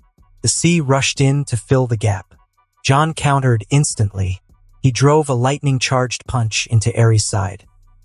Thunder detonated point-blank, launching the god of war through 3 jagged ridges before he slammed into a cliff face hard enough to collapse it. Ares burst free from the rubble, laughing. "Yes," he roared. "This is what I've been craving for so long. Show me more." He rushed forward again, axe whirling in a brutal combination that left no space, no rhythm. Overhead cleaves, diagonal hooks, spinning strikes that bent the air itself. John moved. He weaved through the storm, lightning flaring with every near miss. He blocked where he had to, deflecting the haft with reinforced forearms, redirecting force instead of meeting it head-on. Each clash rang like a bell struck by gods. One strike slipped through. The axe clipped his shoulder. Pain flared white-hot as divine energy tore across his flesh. Blood sparked, evaporating before it could fall. John grunted and kicked off the ground, creating distance. Ares grinned wider at the sight of it. "There it is," he said. "You bleed." John rolled his shoulder once. The wound was already knitting itself back together, lightning sealing torn flesh. "So do you," John replied. Ares felt something wet dripping down his nose. He touched his nose and noticed blood. "How long has it been since I've seen my own blood?" They stared at each other across the shattered ground. Ares planted the axe into the stone and leaned on it casually, as if this were a friendly spar. "You know," he said, "I wondered what you would become. A conqueror? A tyrant? Another Zeus in a different skin? But no, you built walls. You protected people. You tried to end the conflict." He laughed, shaking his head. "Do you have any idea how much that infuriates me?" John stretched his arms and legs. "All I ever wanted was a peaceful life with my loved ones. But one prick after another keeps popping up, and I had to step in every single time. Fawcett City bombing incident, then Bang Babies and Shredder, then 7 Deadly Sins and Blaze. I've destroyed all my enemies just to get some peace. Then, just when I obtained that peace, you popped up. Now, imagine what I'm gonna do to you. Who stands between me and my peaceful life?" Ares' expression sharpened. "You cannot fight me without feeding me," he said loudly. "Every strike, every clash, every ounce of effort you pour into this battle makes me stronger." He yanked the axe free and pointed it at John. "And you cannot walk away, because if you do, I will go to Themyscira, and I will open the doorway. I will drown the world in glorious, endless conflict, and you won't be there to witness the rise of a new god." Ares finished his threat with a satisfied smile, axe resting against his shoulder like punctuation. John stared at him for a second. Then he frowned. "Why the hell are you yapping like some B-grade movie villain?" Ares blinked. The world collapsed inward. "Godspeed." John vanished with a burst of white lightning. Ares' instincts screamed, war sense flaring at full intensity. But it was useless. There was no trajectory to track, no motion to predict. It was as if reality skipped a frame. One instant, John stood across the shattered ground, blood still evaporating from his shoulder. Next, space folded inward. Ares did not even finish inhaling. John was already in front of him. Chakra condensed violently in his palm, spiraling so fast the air screamed. Blue-white energy howled, compressed into a spinning sphere dense enough to bend light. Rasengan. John drove it straight into Ares' face. War energy and divine flesh were caught in a rotating vice of chakra, grinding bone, snapping armor, and tearing through Ares' head with surgical brutality.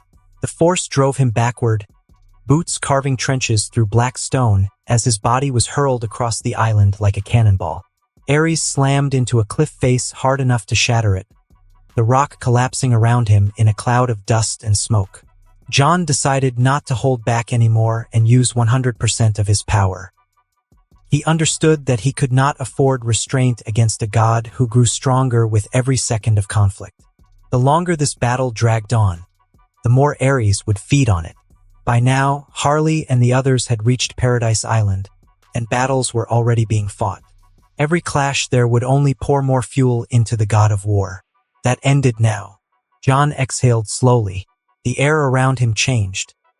Lightning that once danced lazily around his body collapsed inward, compressing into his veins, his muscles, his bones. Divine energy surged and obeyed, reshaping itself as chakra, nen, and ki all at once, layered and harmonized into something far beyond any single system. His eyes sharpened. Kaioken. Crimson energy exploded outward, wrapping around him like living fire. The ground beneath his feet shattered instantly, pulverized into powder as his power multiplied violently. Ares burst from the rubble with a roar, blood streaking down his face, armor cracked but burning hotter than ever. His war aura erupted outward in response, crimson gold energy rolling like a battlefield given form. Spectral images flickered around him. Endless armies clashing, spears breaking, cities burning. The echoes of every war humanity had ever fought bled into the air. Ares used teleportation and reappeared directly in front of John, axe already in motion. The blade came down in a merciless arc, carrying the weight of 1,000 battlefields. War energy detonated outward, compressing air, light, and sound into a single catastrophic strike. John shot behind with his insane speed. The impact never touched his body. It hit the island. The world below them ceased to exist. The entire island vaporized instantly, not shattered or broken but erased, reduced to incandescent dust and then to nothing at all. The sea below boiled as the shockwave punched downward, driving a circular wall of water outward for miles. The sky rumbled with thunder. John shot upward, riding the force of the blast, as lightning and crimson energy flared around him, propelling him into the open sky. Ares followed behind. "You feel it, don't you?" he shouted as he closed the distance. "Every battle on your precious island, every clash of blade and fist, they are all mine." John stopped abruptly in midair. The sudden halt caused the clouds behind him to implode inward. Ares swung. The axe screamed through space, cleaving a canyon through the sky itself. John vanished with a burst of lightning. Ares' eyes widened a fraction too late. John reappeared behind him, already rotating. A sphere of compressed chakra formed in his hand, but this time it was different. Wind howled violently around it, blades of invisible pressure screaming outward as nature energy and divine power layered together. Raisin Shuriken. John hurled it. The attack crossed the distance instantly, a spinning mass of annihilation that shredded the air itself. Thousands of microscopic wind blades screamed toward Ares, each one capable of cutting at the cellular level. Ares roared and brought his axe around in a brutal, instinctive counter. The blade met the Raisin Shuriken head-on. For an instant, the world froze. Then the explosion detonated. Wind, lightning, and war energy collided violently, creating a sphere of destruction that expanded outward like a newborn star. Clouds were erased. The sea below was flattened again, driven downward by sheer force. Ares was hurled backward, armor cracking further as he tore through the sky. He stopped himself mid-flight, boots carving sparks through empty air as he stabilized. "Ha ha ha ha ha! Show me more!" Ares raised one hand, war energy condensing around his fingers as multiple energy spears formed around him. With a sweeping gesture, he hurled them. They rained down like meteors. John inhaled once. His aura shifted, then surged outward. Ken. The spears struck. They shattered on contact with his aura, disintegrating into sparks. John blurred forward. Kaioken flared brighter. He closed the distance in an instant and drove his fist into Ares' gut. The impact bent the god of war around his knuckles. Shock waves erupted outward, thunder detonating as Ares was driven upward violently. John followed, knee slamming into Ares' jaw, then an elbow into his temple, then a palm strike to the chest that discharged raw ki point blank. Kamehameha.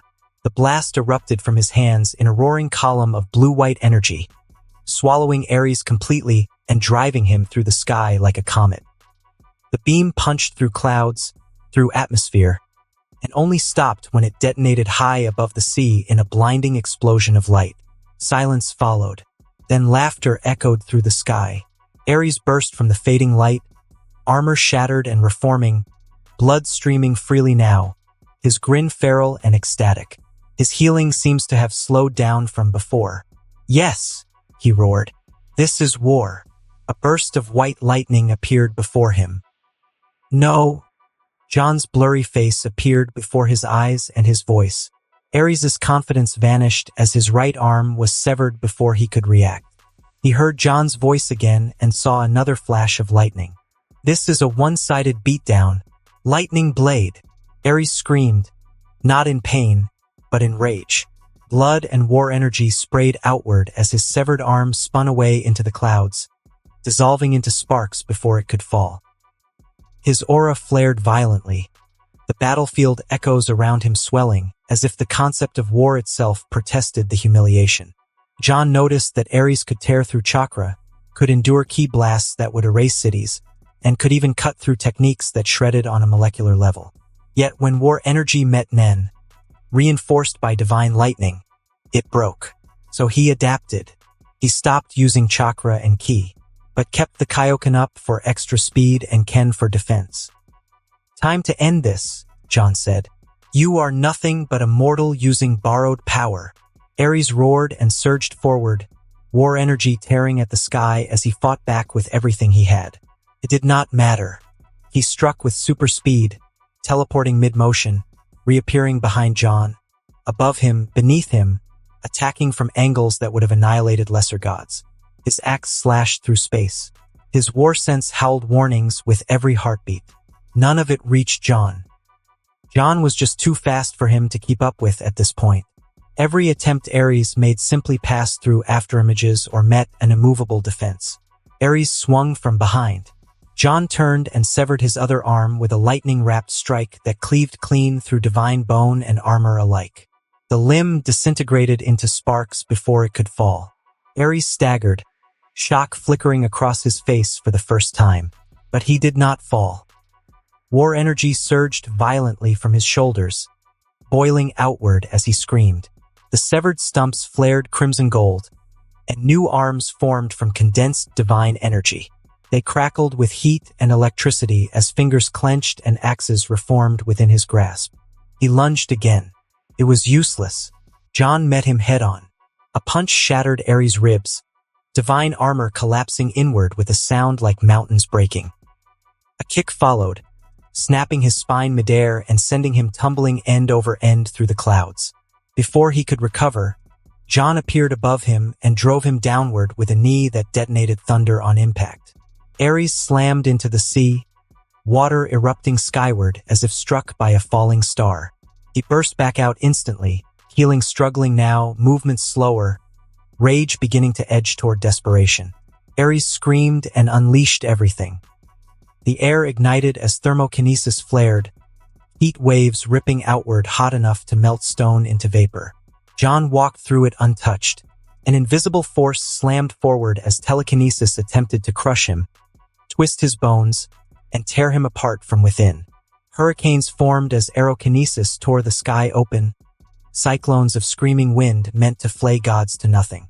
But John got super endurance and Ken. Then illusions appeared. John saw the end of the world.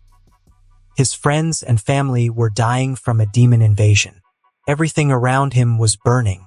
There was an endless war with no end or meaning. The screams of millions filled his ears, with memories twisted and used as weapons. John's eyes stayed the same. Illusion, emotion manipulation, and mental tricks won't work on me, he said calmly.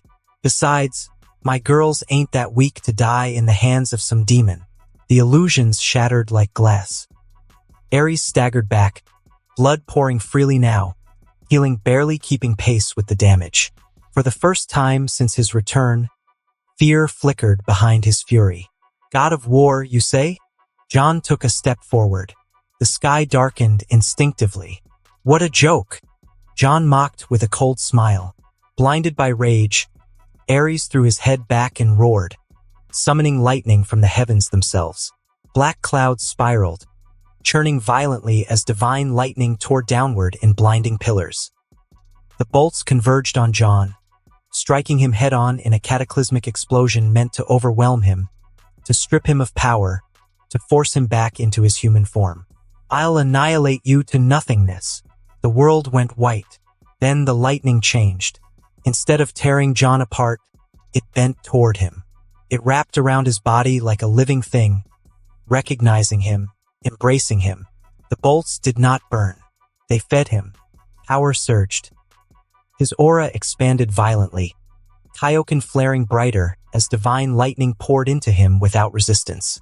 The air screamed as Zeus' authority responded, ancient and absolute, choosing its bearer. Ares froze, No, he whispered. John opened his eyes. They blazed with thunder. Yes, John said with a large grin. The lightning obeyed him completely now, writhing and coiling around his form like a storm given shape. He raised one hand, and the sky itself seemed to hold its breath. SHAZAM! The word tore the sky open. Living lightning shot toward John, magnified beyond measure, infused with the power of 12 gods and Zeus' unquestioned favor. He redirected it toward Ares. Ares screamed as the lightning engulfed him, divine armor disintegrating instantly, war energy unraveling under overwhelming authority. His form burned away layer by layer, concept and flesh alike torn apart by power he could not resist. There was no explosion, No aftermath. the god of war vanished, vaporized completely, his essence scattered so thoroughly that even the echo of his presence was gone. The sky cleared, the sea calmed. John hovered alone above the water, lightning crackling around him. He could tell that he'd just gotten a massive upgrade. He looked up at the sky and said, "Thank you for the boost." He knew that somewhere in another dimension, Zeus was watching the battle and decided to lend a helping hand. He turned east. It was time to finish the rest. Meanwhile, Themyscira, Harley, Maureen, and Hippolyta crossed the barrier and entered the open air above the sacred land. Below them, green hills stretched out. Marble towers stood in the distance. The sea crashed against white cliffs. Then the ambush came. A streak of gold slammed into their path. Diana appeared first, eyes glowing faintly, armor shining under the sun.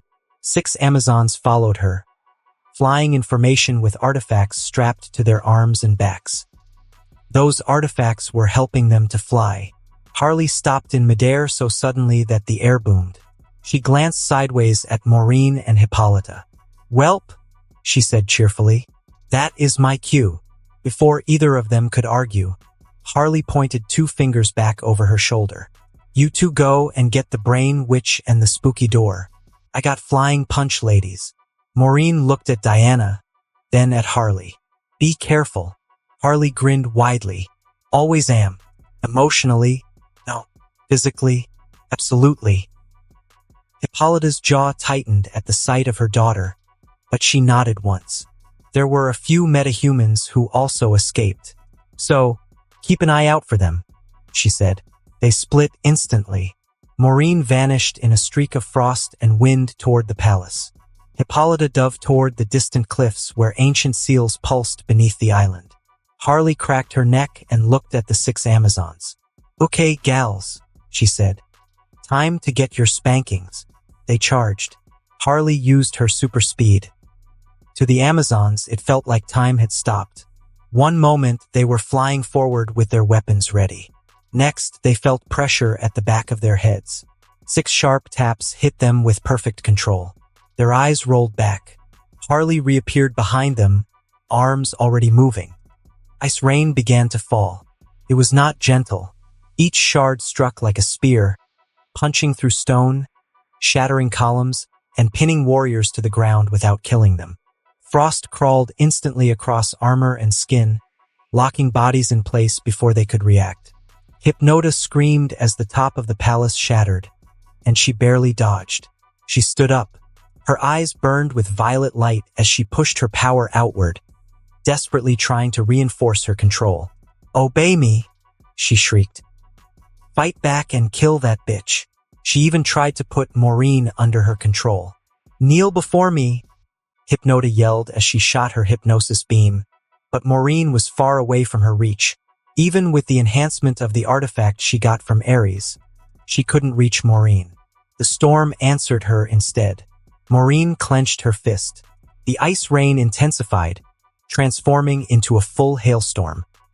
Massive chunks of enchanted ice slammed down like meteors, obliterating towers and collapsing roofs. The palace cracked apart layer by layer, ancient marble screaming as it split and gave way. Hypnota staggered as cold seeped into her bones. "No," she whispered. "No, no, no." "This ends now," Maureen said quietly. She dropped her hand. Absolute zero swallowed the palace. Ice surged upward in a blinding flash, engulfing Hypnota completely. Her scream cut off instantly as her body and magic froze solid, psychic energy shattering like glass trapped in amber. The artifact necklace on her neck shattered at once, dissolving into nothing. Maureen then removed all the ice except for Hypnota and the criminals trapped within. Across the island, Amazons gasped as the pressure inside their minds vanished. Swords fell from numb fingers. Shields clattered to the ground. Warriors dropped to their knees, clutching their heads as clarity returned all at once. Confusion, shame, and relief rippled through them in waves. Maureen flew down and stood before Hypnota. It's over. Elsewhere, far from the devastation, a different escape unfolded. Deep beneath the cliffs on the far side of the island, an old submarine slipped free from a hidden dock. Its hull was old, scarred by time, but still functional. Rusted engines roared to life as it submerged quickly, vanishing into the dark water. Inside, Jinx laughed breathlessly, hair wild, eyes glittering with manic delight. "Woo," she said. "Talk about timing." A handful of criminals crowded around her, some injured, all shaken, but alive. The submarine lurched as it dove deeper, alarms flickering weakly. "Next time," Jinx added cheerfully, tapping a control panel. "We do chaos first and planning later." The submarine vanished into the depths, leaving Themyscira behind. Above the island, the storm cleared completely. Sunlight broke through the clouds and spilled across ruins, battered hills, and warriors slowly rising to their feet. The battle for Themyscira was over. Only the Doom's doorway remains. The cavern breathed with ancient power. Deep beneath Themyscira, the Doom's doorway loomed like a buried scar in the world. It was not a door in any mortal sense, but a colossal slab of obsidian black stone embedded into the cavern wall, wide enough to swallow a fortress gate and tall enough to dwarf giants. Ancient sealing runes covered its surface in concentric patterns, etched so deeply that they seemed grown rather than carved. Cracks webbed across the slab. From those fractures leaked a dull, sickly glow. Heat rolled out in slow waves, carrying with it the stench of ash, blood, and something far older than any mortal civilization. Every so often, a low, distant sound echoed from beyond the stone, like 1,000 voices whispering at once. Divine flame torches burned along the cavern walls, illuminating the cavern. Diana, Harley, Maureen, and a group of Amazon warriors stood gathered before the seal. Hippolyta stepped closer with a grim expression. She reached out, placing her palm just short of the stone. The heat made the air shimmer between her skin and the doorway. "The seal is failing," she said quietly. "Ares must have tried to break it." She traced the air along one fracture, following it downward. "If it shatters completely," she continued, "Tartarus will rupture. Monsters, demons, corrupted gods, things even the we erased from history will spill into this world all at once." Several of the nearby warriors tightened their grips on their spears. Diana stepped forward. "You think he can do it?" Hippolyta looked at her daughter, worry flickering together in her eyes. "Only Zeus' authority can destroy it completely. That truth has never changed. And John is chosen by 12 gods. If anyone can do it, it's him." Before anyone could answer, the air shifted. The cavern was filled with the sound of thunder. A streak of white-blue lightning tore through the open space and slammed into the stone floor before the doorway. The impact cracked the ground outward in a controlled ring, sparks racing along the rock before fading harmlessly into the air. John stood where the lightning had struck. Residual electricity crawled over his shoulders and arms.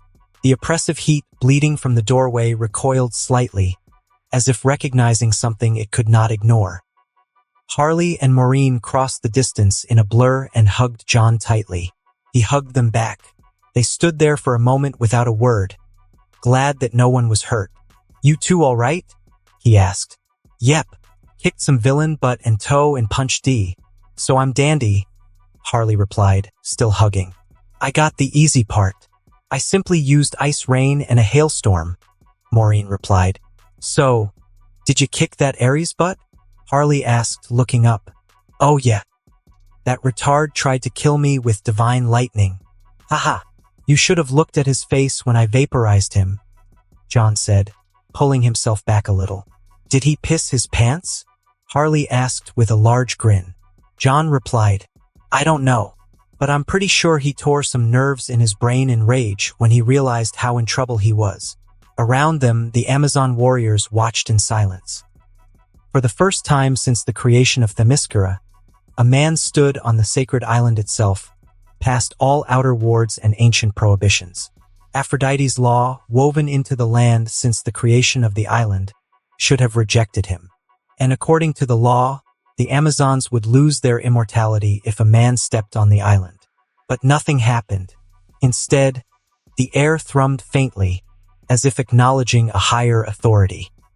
Several warriors felt it instinctively, a pressure behind the eyes and a pull in the chest. The unmistakable spark of Zeus lived within him. Some Amazons frowned. Others bowed their heads. A few simply stared, uncertain what tradition meant anymore. Hippolyta stepped forward. Ares is gone. More like vaporized, John replied as he shifted his attention to the doom's doorway. He instantly felt the insane amount of malice. Freaking hell, that's some shitload of demonic energy. He walked closer, stopping just short of the cracked stone. Lightning flickered faintly in his eyes as he studied the runes. These seals are layered, he continued. Divine law, ancient magic, sacrificial bindings. Interesting. Maureen joined him at his side. Frost crept unconsciously along the ground near her boots as she felt the pressure emanating from beyond the slab. Can you destroy it? John was silent for a moment as he used his wisdom to find a solution. He read the runes and created multiple new runes, capable of sealing the door. Then he noticed something strange. After examining it for a few more minutes, hell! John cursed as he rubbed the back of his neck and sat down on a nearby slab of rock. He closed his eyes, took a deep breath, and then looked at everyone. I guess Zeus never explained the reality behind this door. So, allow me to explain what this thing actually is. Everyone noticed the shift in his expression, and they knew it was bad news. This isn't just a gateway, he began. And it isn't just a prison either. The cavern felt quieter as he spoke. What you call Doom's doorway is a junction point, a structural seam in reality where several fundamental forces intersect. Life, death, judgment, decay, and rebirth all pass through this place in one way or another. Tartarus is not simply a dungeon beneath the world. It is part of a larger system. Diana frowned slightly. A system for what? For balance, John replied. When mortals die, their souls do not just disappear. They travel. They are processed. Some are judged, some are punished, some are purified, and some are eventually returned to the cycle of life through forces older than the Olympians themselves. Maureen's eyes widened as realization crept in. You mean, this is connected to death itself? John nodded. Exactly. Doom's doorway is one of the locks that keep the underworld where it belongs while still allowing the flow of souls to move correctly. Think of it like a valve in a massive machine. It regulates pressure and directs traffic. Harley blinked. Okay, that sounds way more important than a spooky demon door. It is, John said evenly. If I destroy it completely, I do not just stop demons from coming through. I also sever one of the primary routes that souls use to reach their final destination. Hippolyta sighed. Soul apocalypse. Yep, they would pile up, John answered. Souls would linger in the mortal world with nowhere to go. Ghosts would become common. Some souls would try to anchor themselves back into bodies, even broken ones. You would see mass hauntings, possessions, and the dead refusing to stay dead. Harley made a face. Ghosts and zombie apocalypse. She hates ghosts, but zombies are different. There were times when she dreamt of slaughtering through a horde of zombies with a chainsaw and flamethrower. But zombies with ghosts? Hell no. That would be the mild version, John said. He stood and walked closer to the doorway again, gesturing toward the cracked runes. There is something worse, he continued. This door does not just keep Tartarus closed. It also defines boundaries between life and death, between existence and non-existence, between concept and void. Diana felt a chill that had nothing to do with Maureen's power. If it is destroyed, everything will.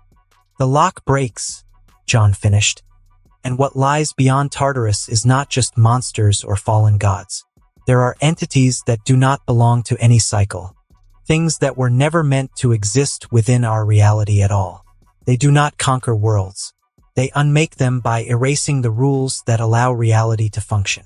The whispering behind the stone seemed louder now, as if in agreement. That'd be bad for our honeymoon, Harley mumbled. Maureen swallowed. So destroying the door could collapse the entire system. Yes, John said quietly. Not instantly, but inevitably. Hippolyta closed her eyes for a moment, centuries of responsibility pressing down on her shoulders. So, this is the reason Zeus entrusted us to guard it. Yes, John replied. He entrusted it to the strongest warriors who carry the divine power and are connected to the gods. And with all the enchantments and divine laws, this island is the most secure place. But over time, things changed, power faded, Zeus' influence weakened, and here we are. Harley crossed her arms. So what are our options, Johnny? We cannot destroy it, he said, but we can fix it. He blinked up and placed a hand against the air before the slab. Runes responded, shifting slightly. I'll fix the crack and apply multiple layers of new seals without altering the original ones.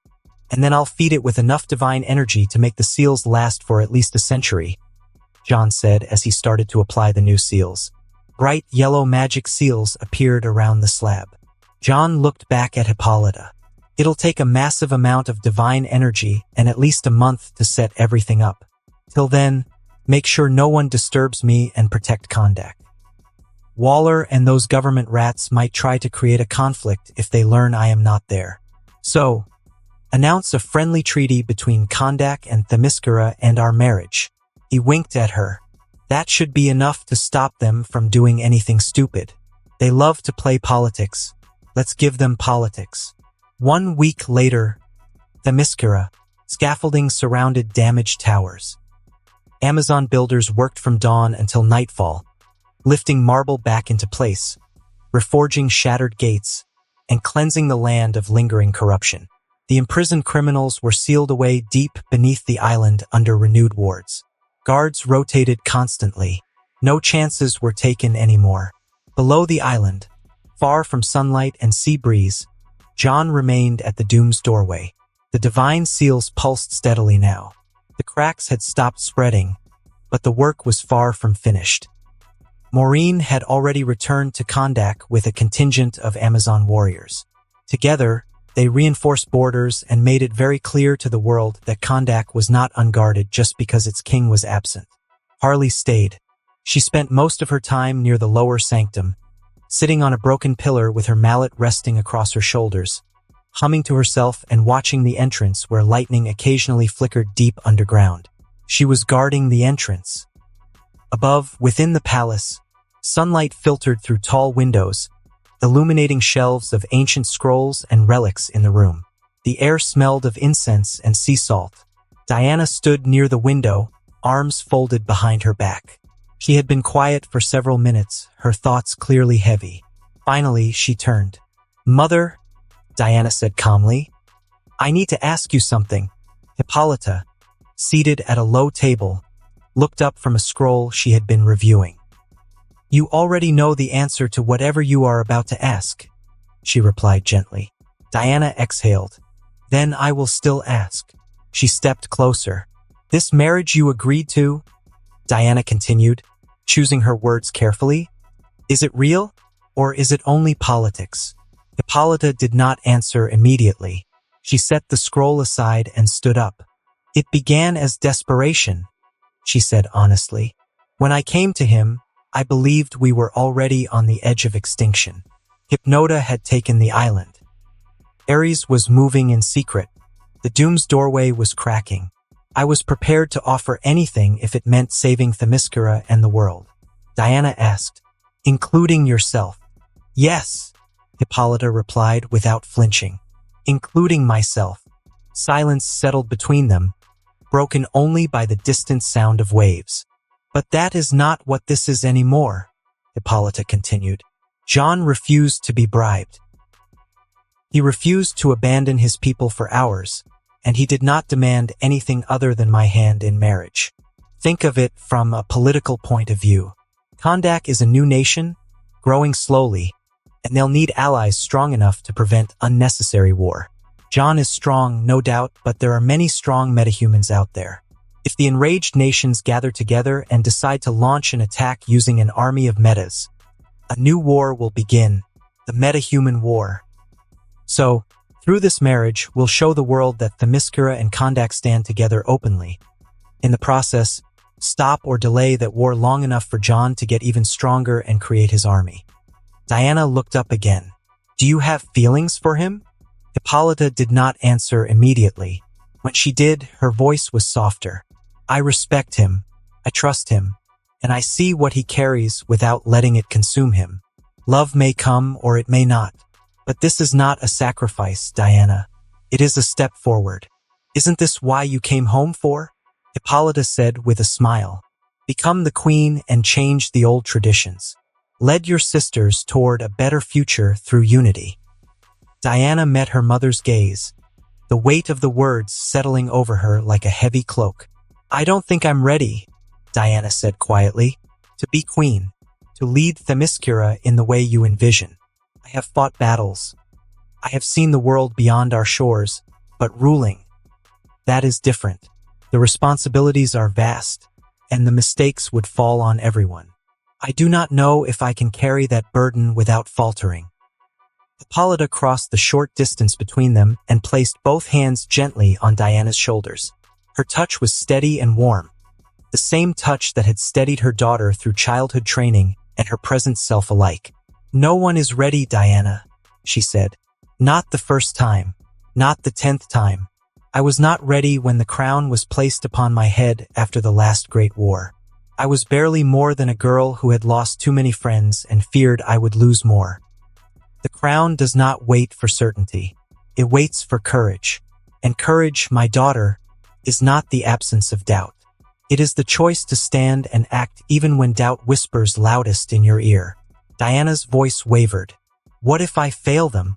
Hippolyta turned back to her. You will, times. Every leader does. The question is not whether you fail, but whether you stand back up and correct your path. Diana closed her eyes and let the silence stretch. She thought of the island as it had been for centuries.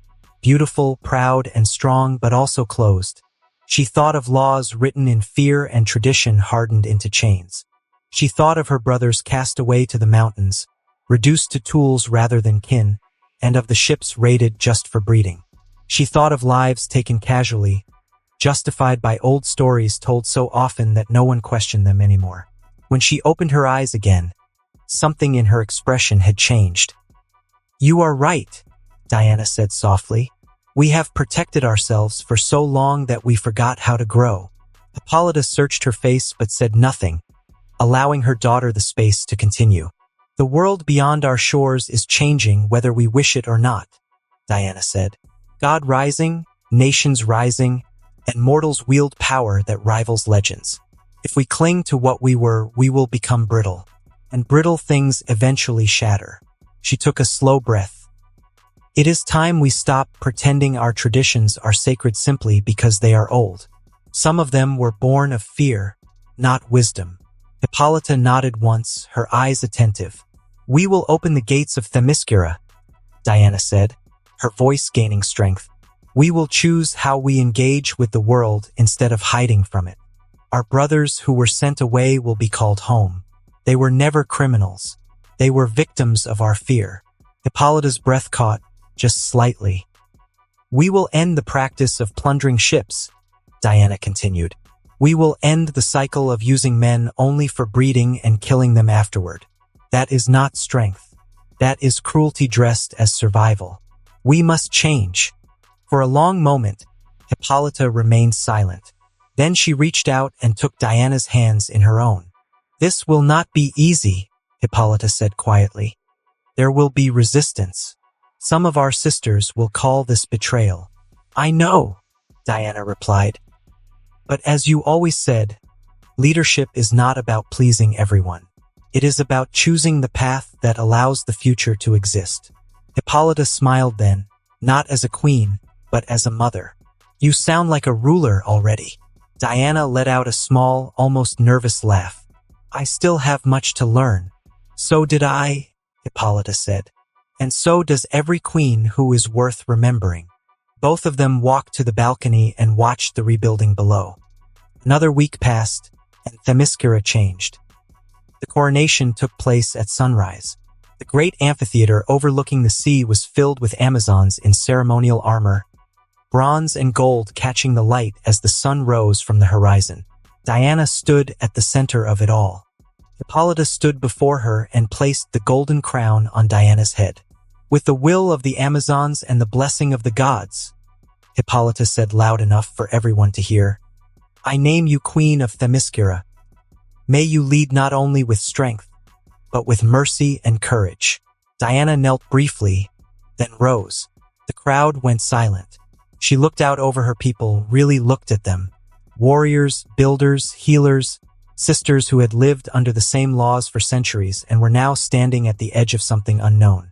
My sisters, Diana began, her voice calm but clear. Themyscira has endured because we are strong. But strength alone is not enough to face the future. Murmurs rippled through the amphitheater.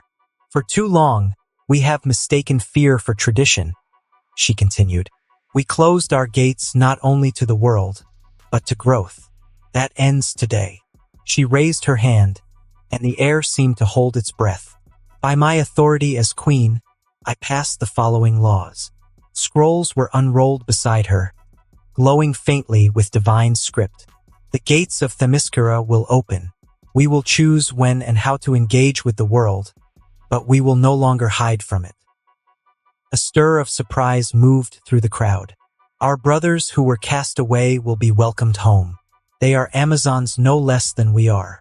Gasps followed, some sharp, some filled with relief. The practice of raiding ends now. Such acts dishonor us. They will no longer be done in our name. Silence followed that statement. Diana did not falter. We will protect ourselves. We will defend this island with every ounce of strength we possess. But we will no longer define ourselves by cruelty disguised as survival. She lowered her hand. This is my decree. This is our future. The silence broke slowly at first. Some Amazons knelt. Others stood rigid, uncertain. Then one spear struck the ground in salute. Then another. Soon, the sound echoed across the amphitheater like thunder. Hippolyta watched with pride. Later that same day, the world learned something else. The announcement went out through every major network. Queen Hippolyta of Themyscira would marry John, ruler of Kondak. The reaction was immediate. Markets trembled. Political alliances shifted overnight. Emergency meetings were called in capitals that had once dismissed Kondak as a temporary anomaly, and intelligence agencies scrambled to reassess power balances that no longer made sense. An ancient warrior nation with godly abilities allied openly with a rising god-king. Whatever games were being played in the shadows now carried consequences. In a JSA tower, Dr. Fate watched the broadcast in silence. The helm of Nabu glowed faintly in his hand as visions flickered behind his eyes. Futures branched and collapsed, timelines shifting like tides. Where once he had seen fire and ruin, now there was something else. He saw stability, growth, conflict still, but not annihilation. Cyclone stood near the window, twirling visible wisps of wind around her fingers. Atom Smasher leaned against the wall with his arms crossed. Hawkman was sitting on the couch. Guy Gardner paced back and forth, scowling at the screen. You gotta be kidding me, Guy said finally. First, he gets 2 super-powered girlfriends, and now he adds a queen to the collection? Cyclone blinked. Collection. Guy threw his hands up. You know what I mean. Harley Quinn, Maureen, and now an Amazon queen. Meanwhile, I cannot get a second date without it turning into a disaster. Atom Smasher tried and failed to hide a grin. Maybe it is the whole saving the world thing. Hawkman snorted. Or the godlike power. Guy glared at them. You are not helping. I'm sure that Guy has some kind of spell to make girls fall in love with him. Mark my word. Very soon. He pointed at Cyclone. She'll fall for him, then Diana. And before we know, he has an open harem. Shut up, Cyclone said as she looked out the window. See, Guy said. She isn't even saying no. Wait, you like him too? Dr. Fate turned from the screen. Envy is understandable, Guy Gardner, but misplaced. Guy crossed his arms. Oh yeah? Enlighten me. Document. John does not collect power for indulgence, Fate said. Power gathers around him because he carries responsibility without corruption. That is rare. Guy muttered. Still feels unfair. Cyclone smiled softly. You could try not being insufferable. Guy opened his mouth, then closed it again. Harsh, but noted. Dr. Fate put his helmet away. For the foreseeable years, Earth will remain safe. And that concludes this episode. If you enjoyed it, I'd seriously love it if you guys could leave a like on the video, as it genuinely helps out so much, and it keeps me going. Plus, it takes only 1 second. That said, have a wonderful day. See you in the next one.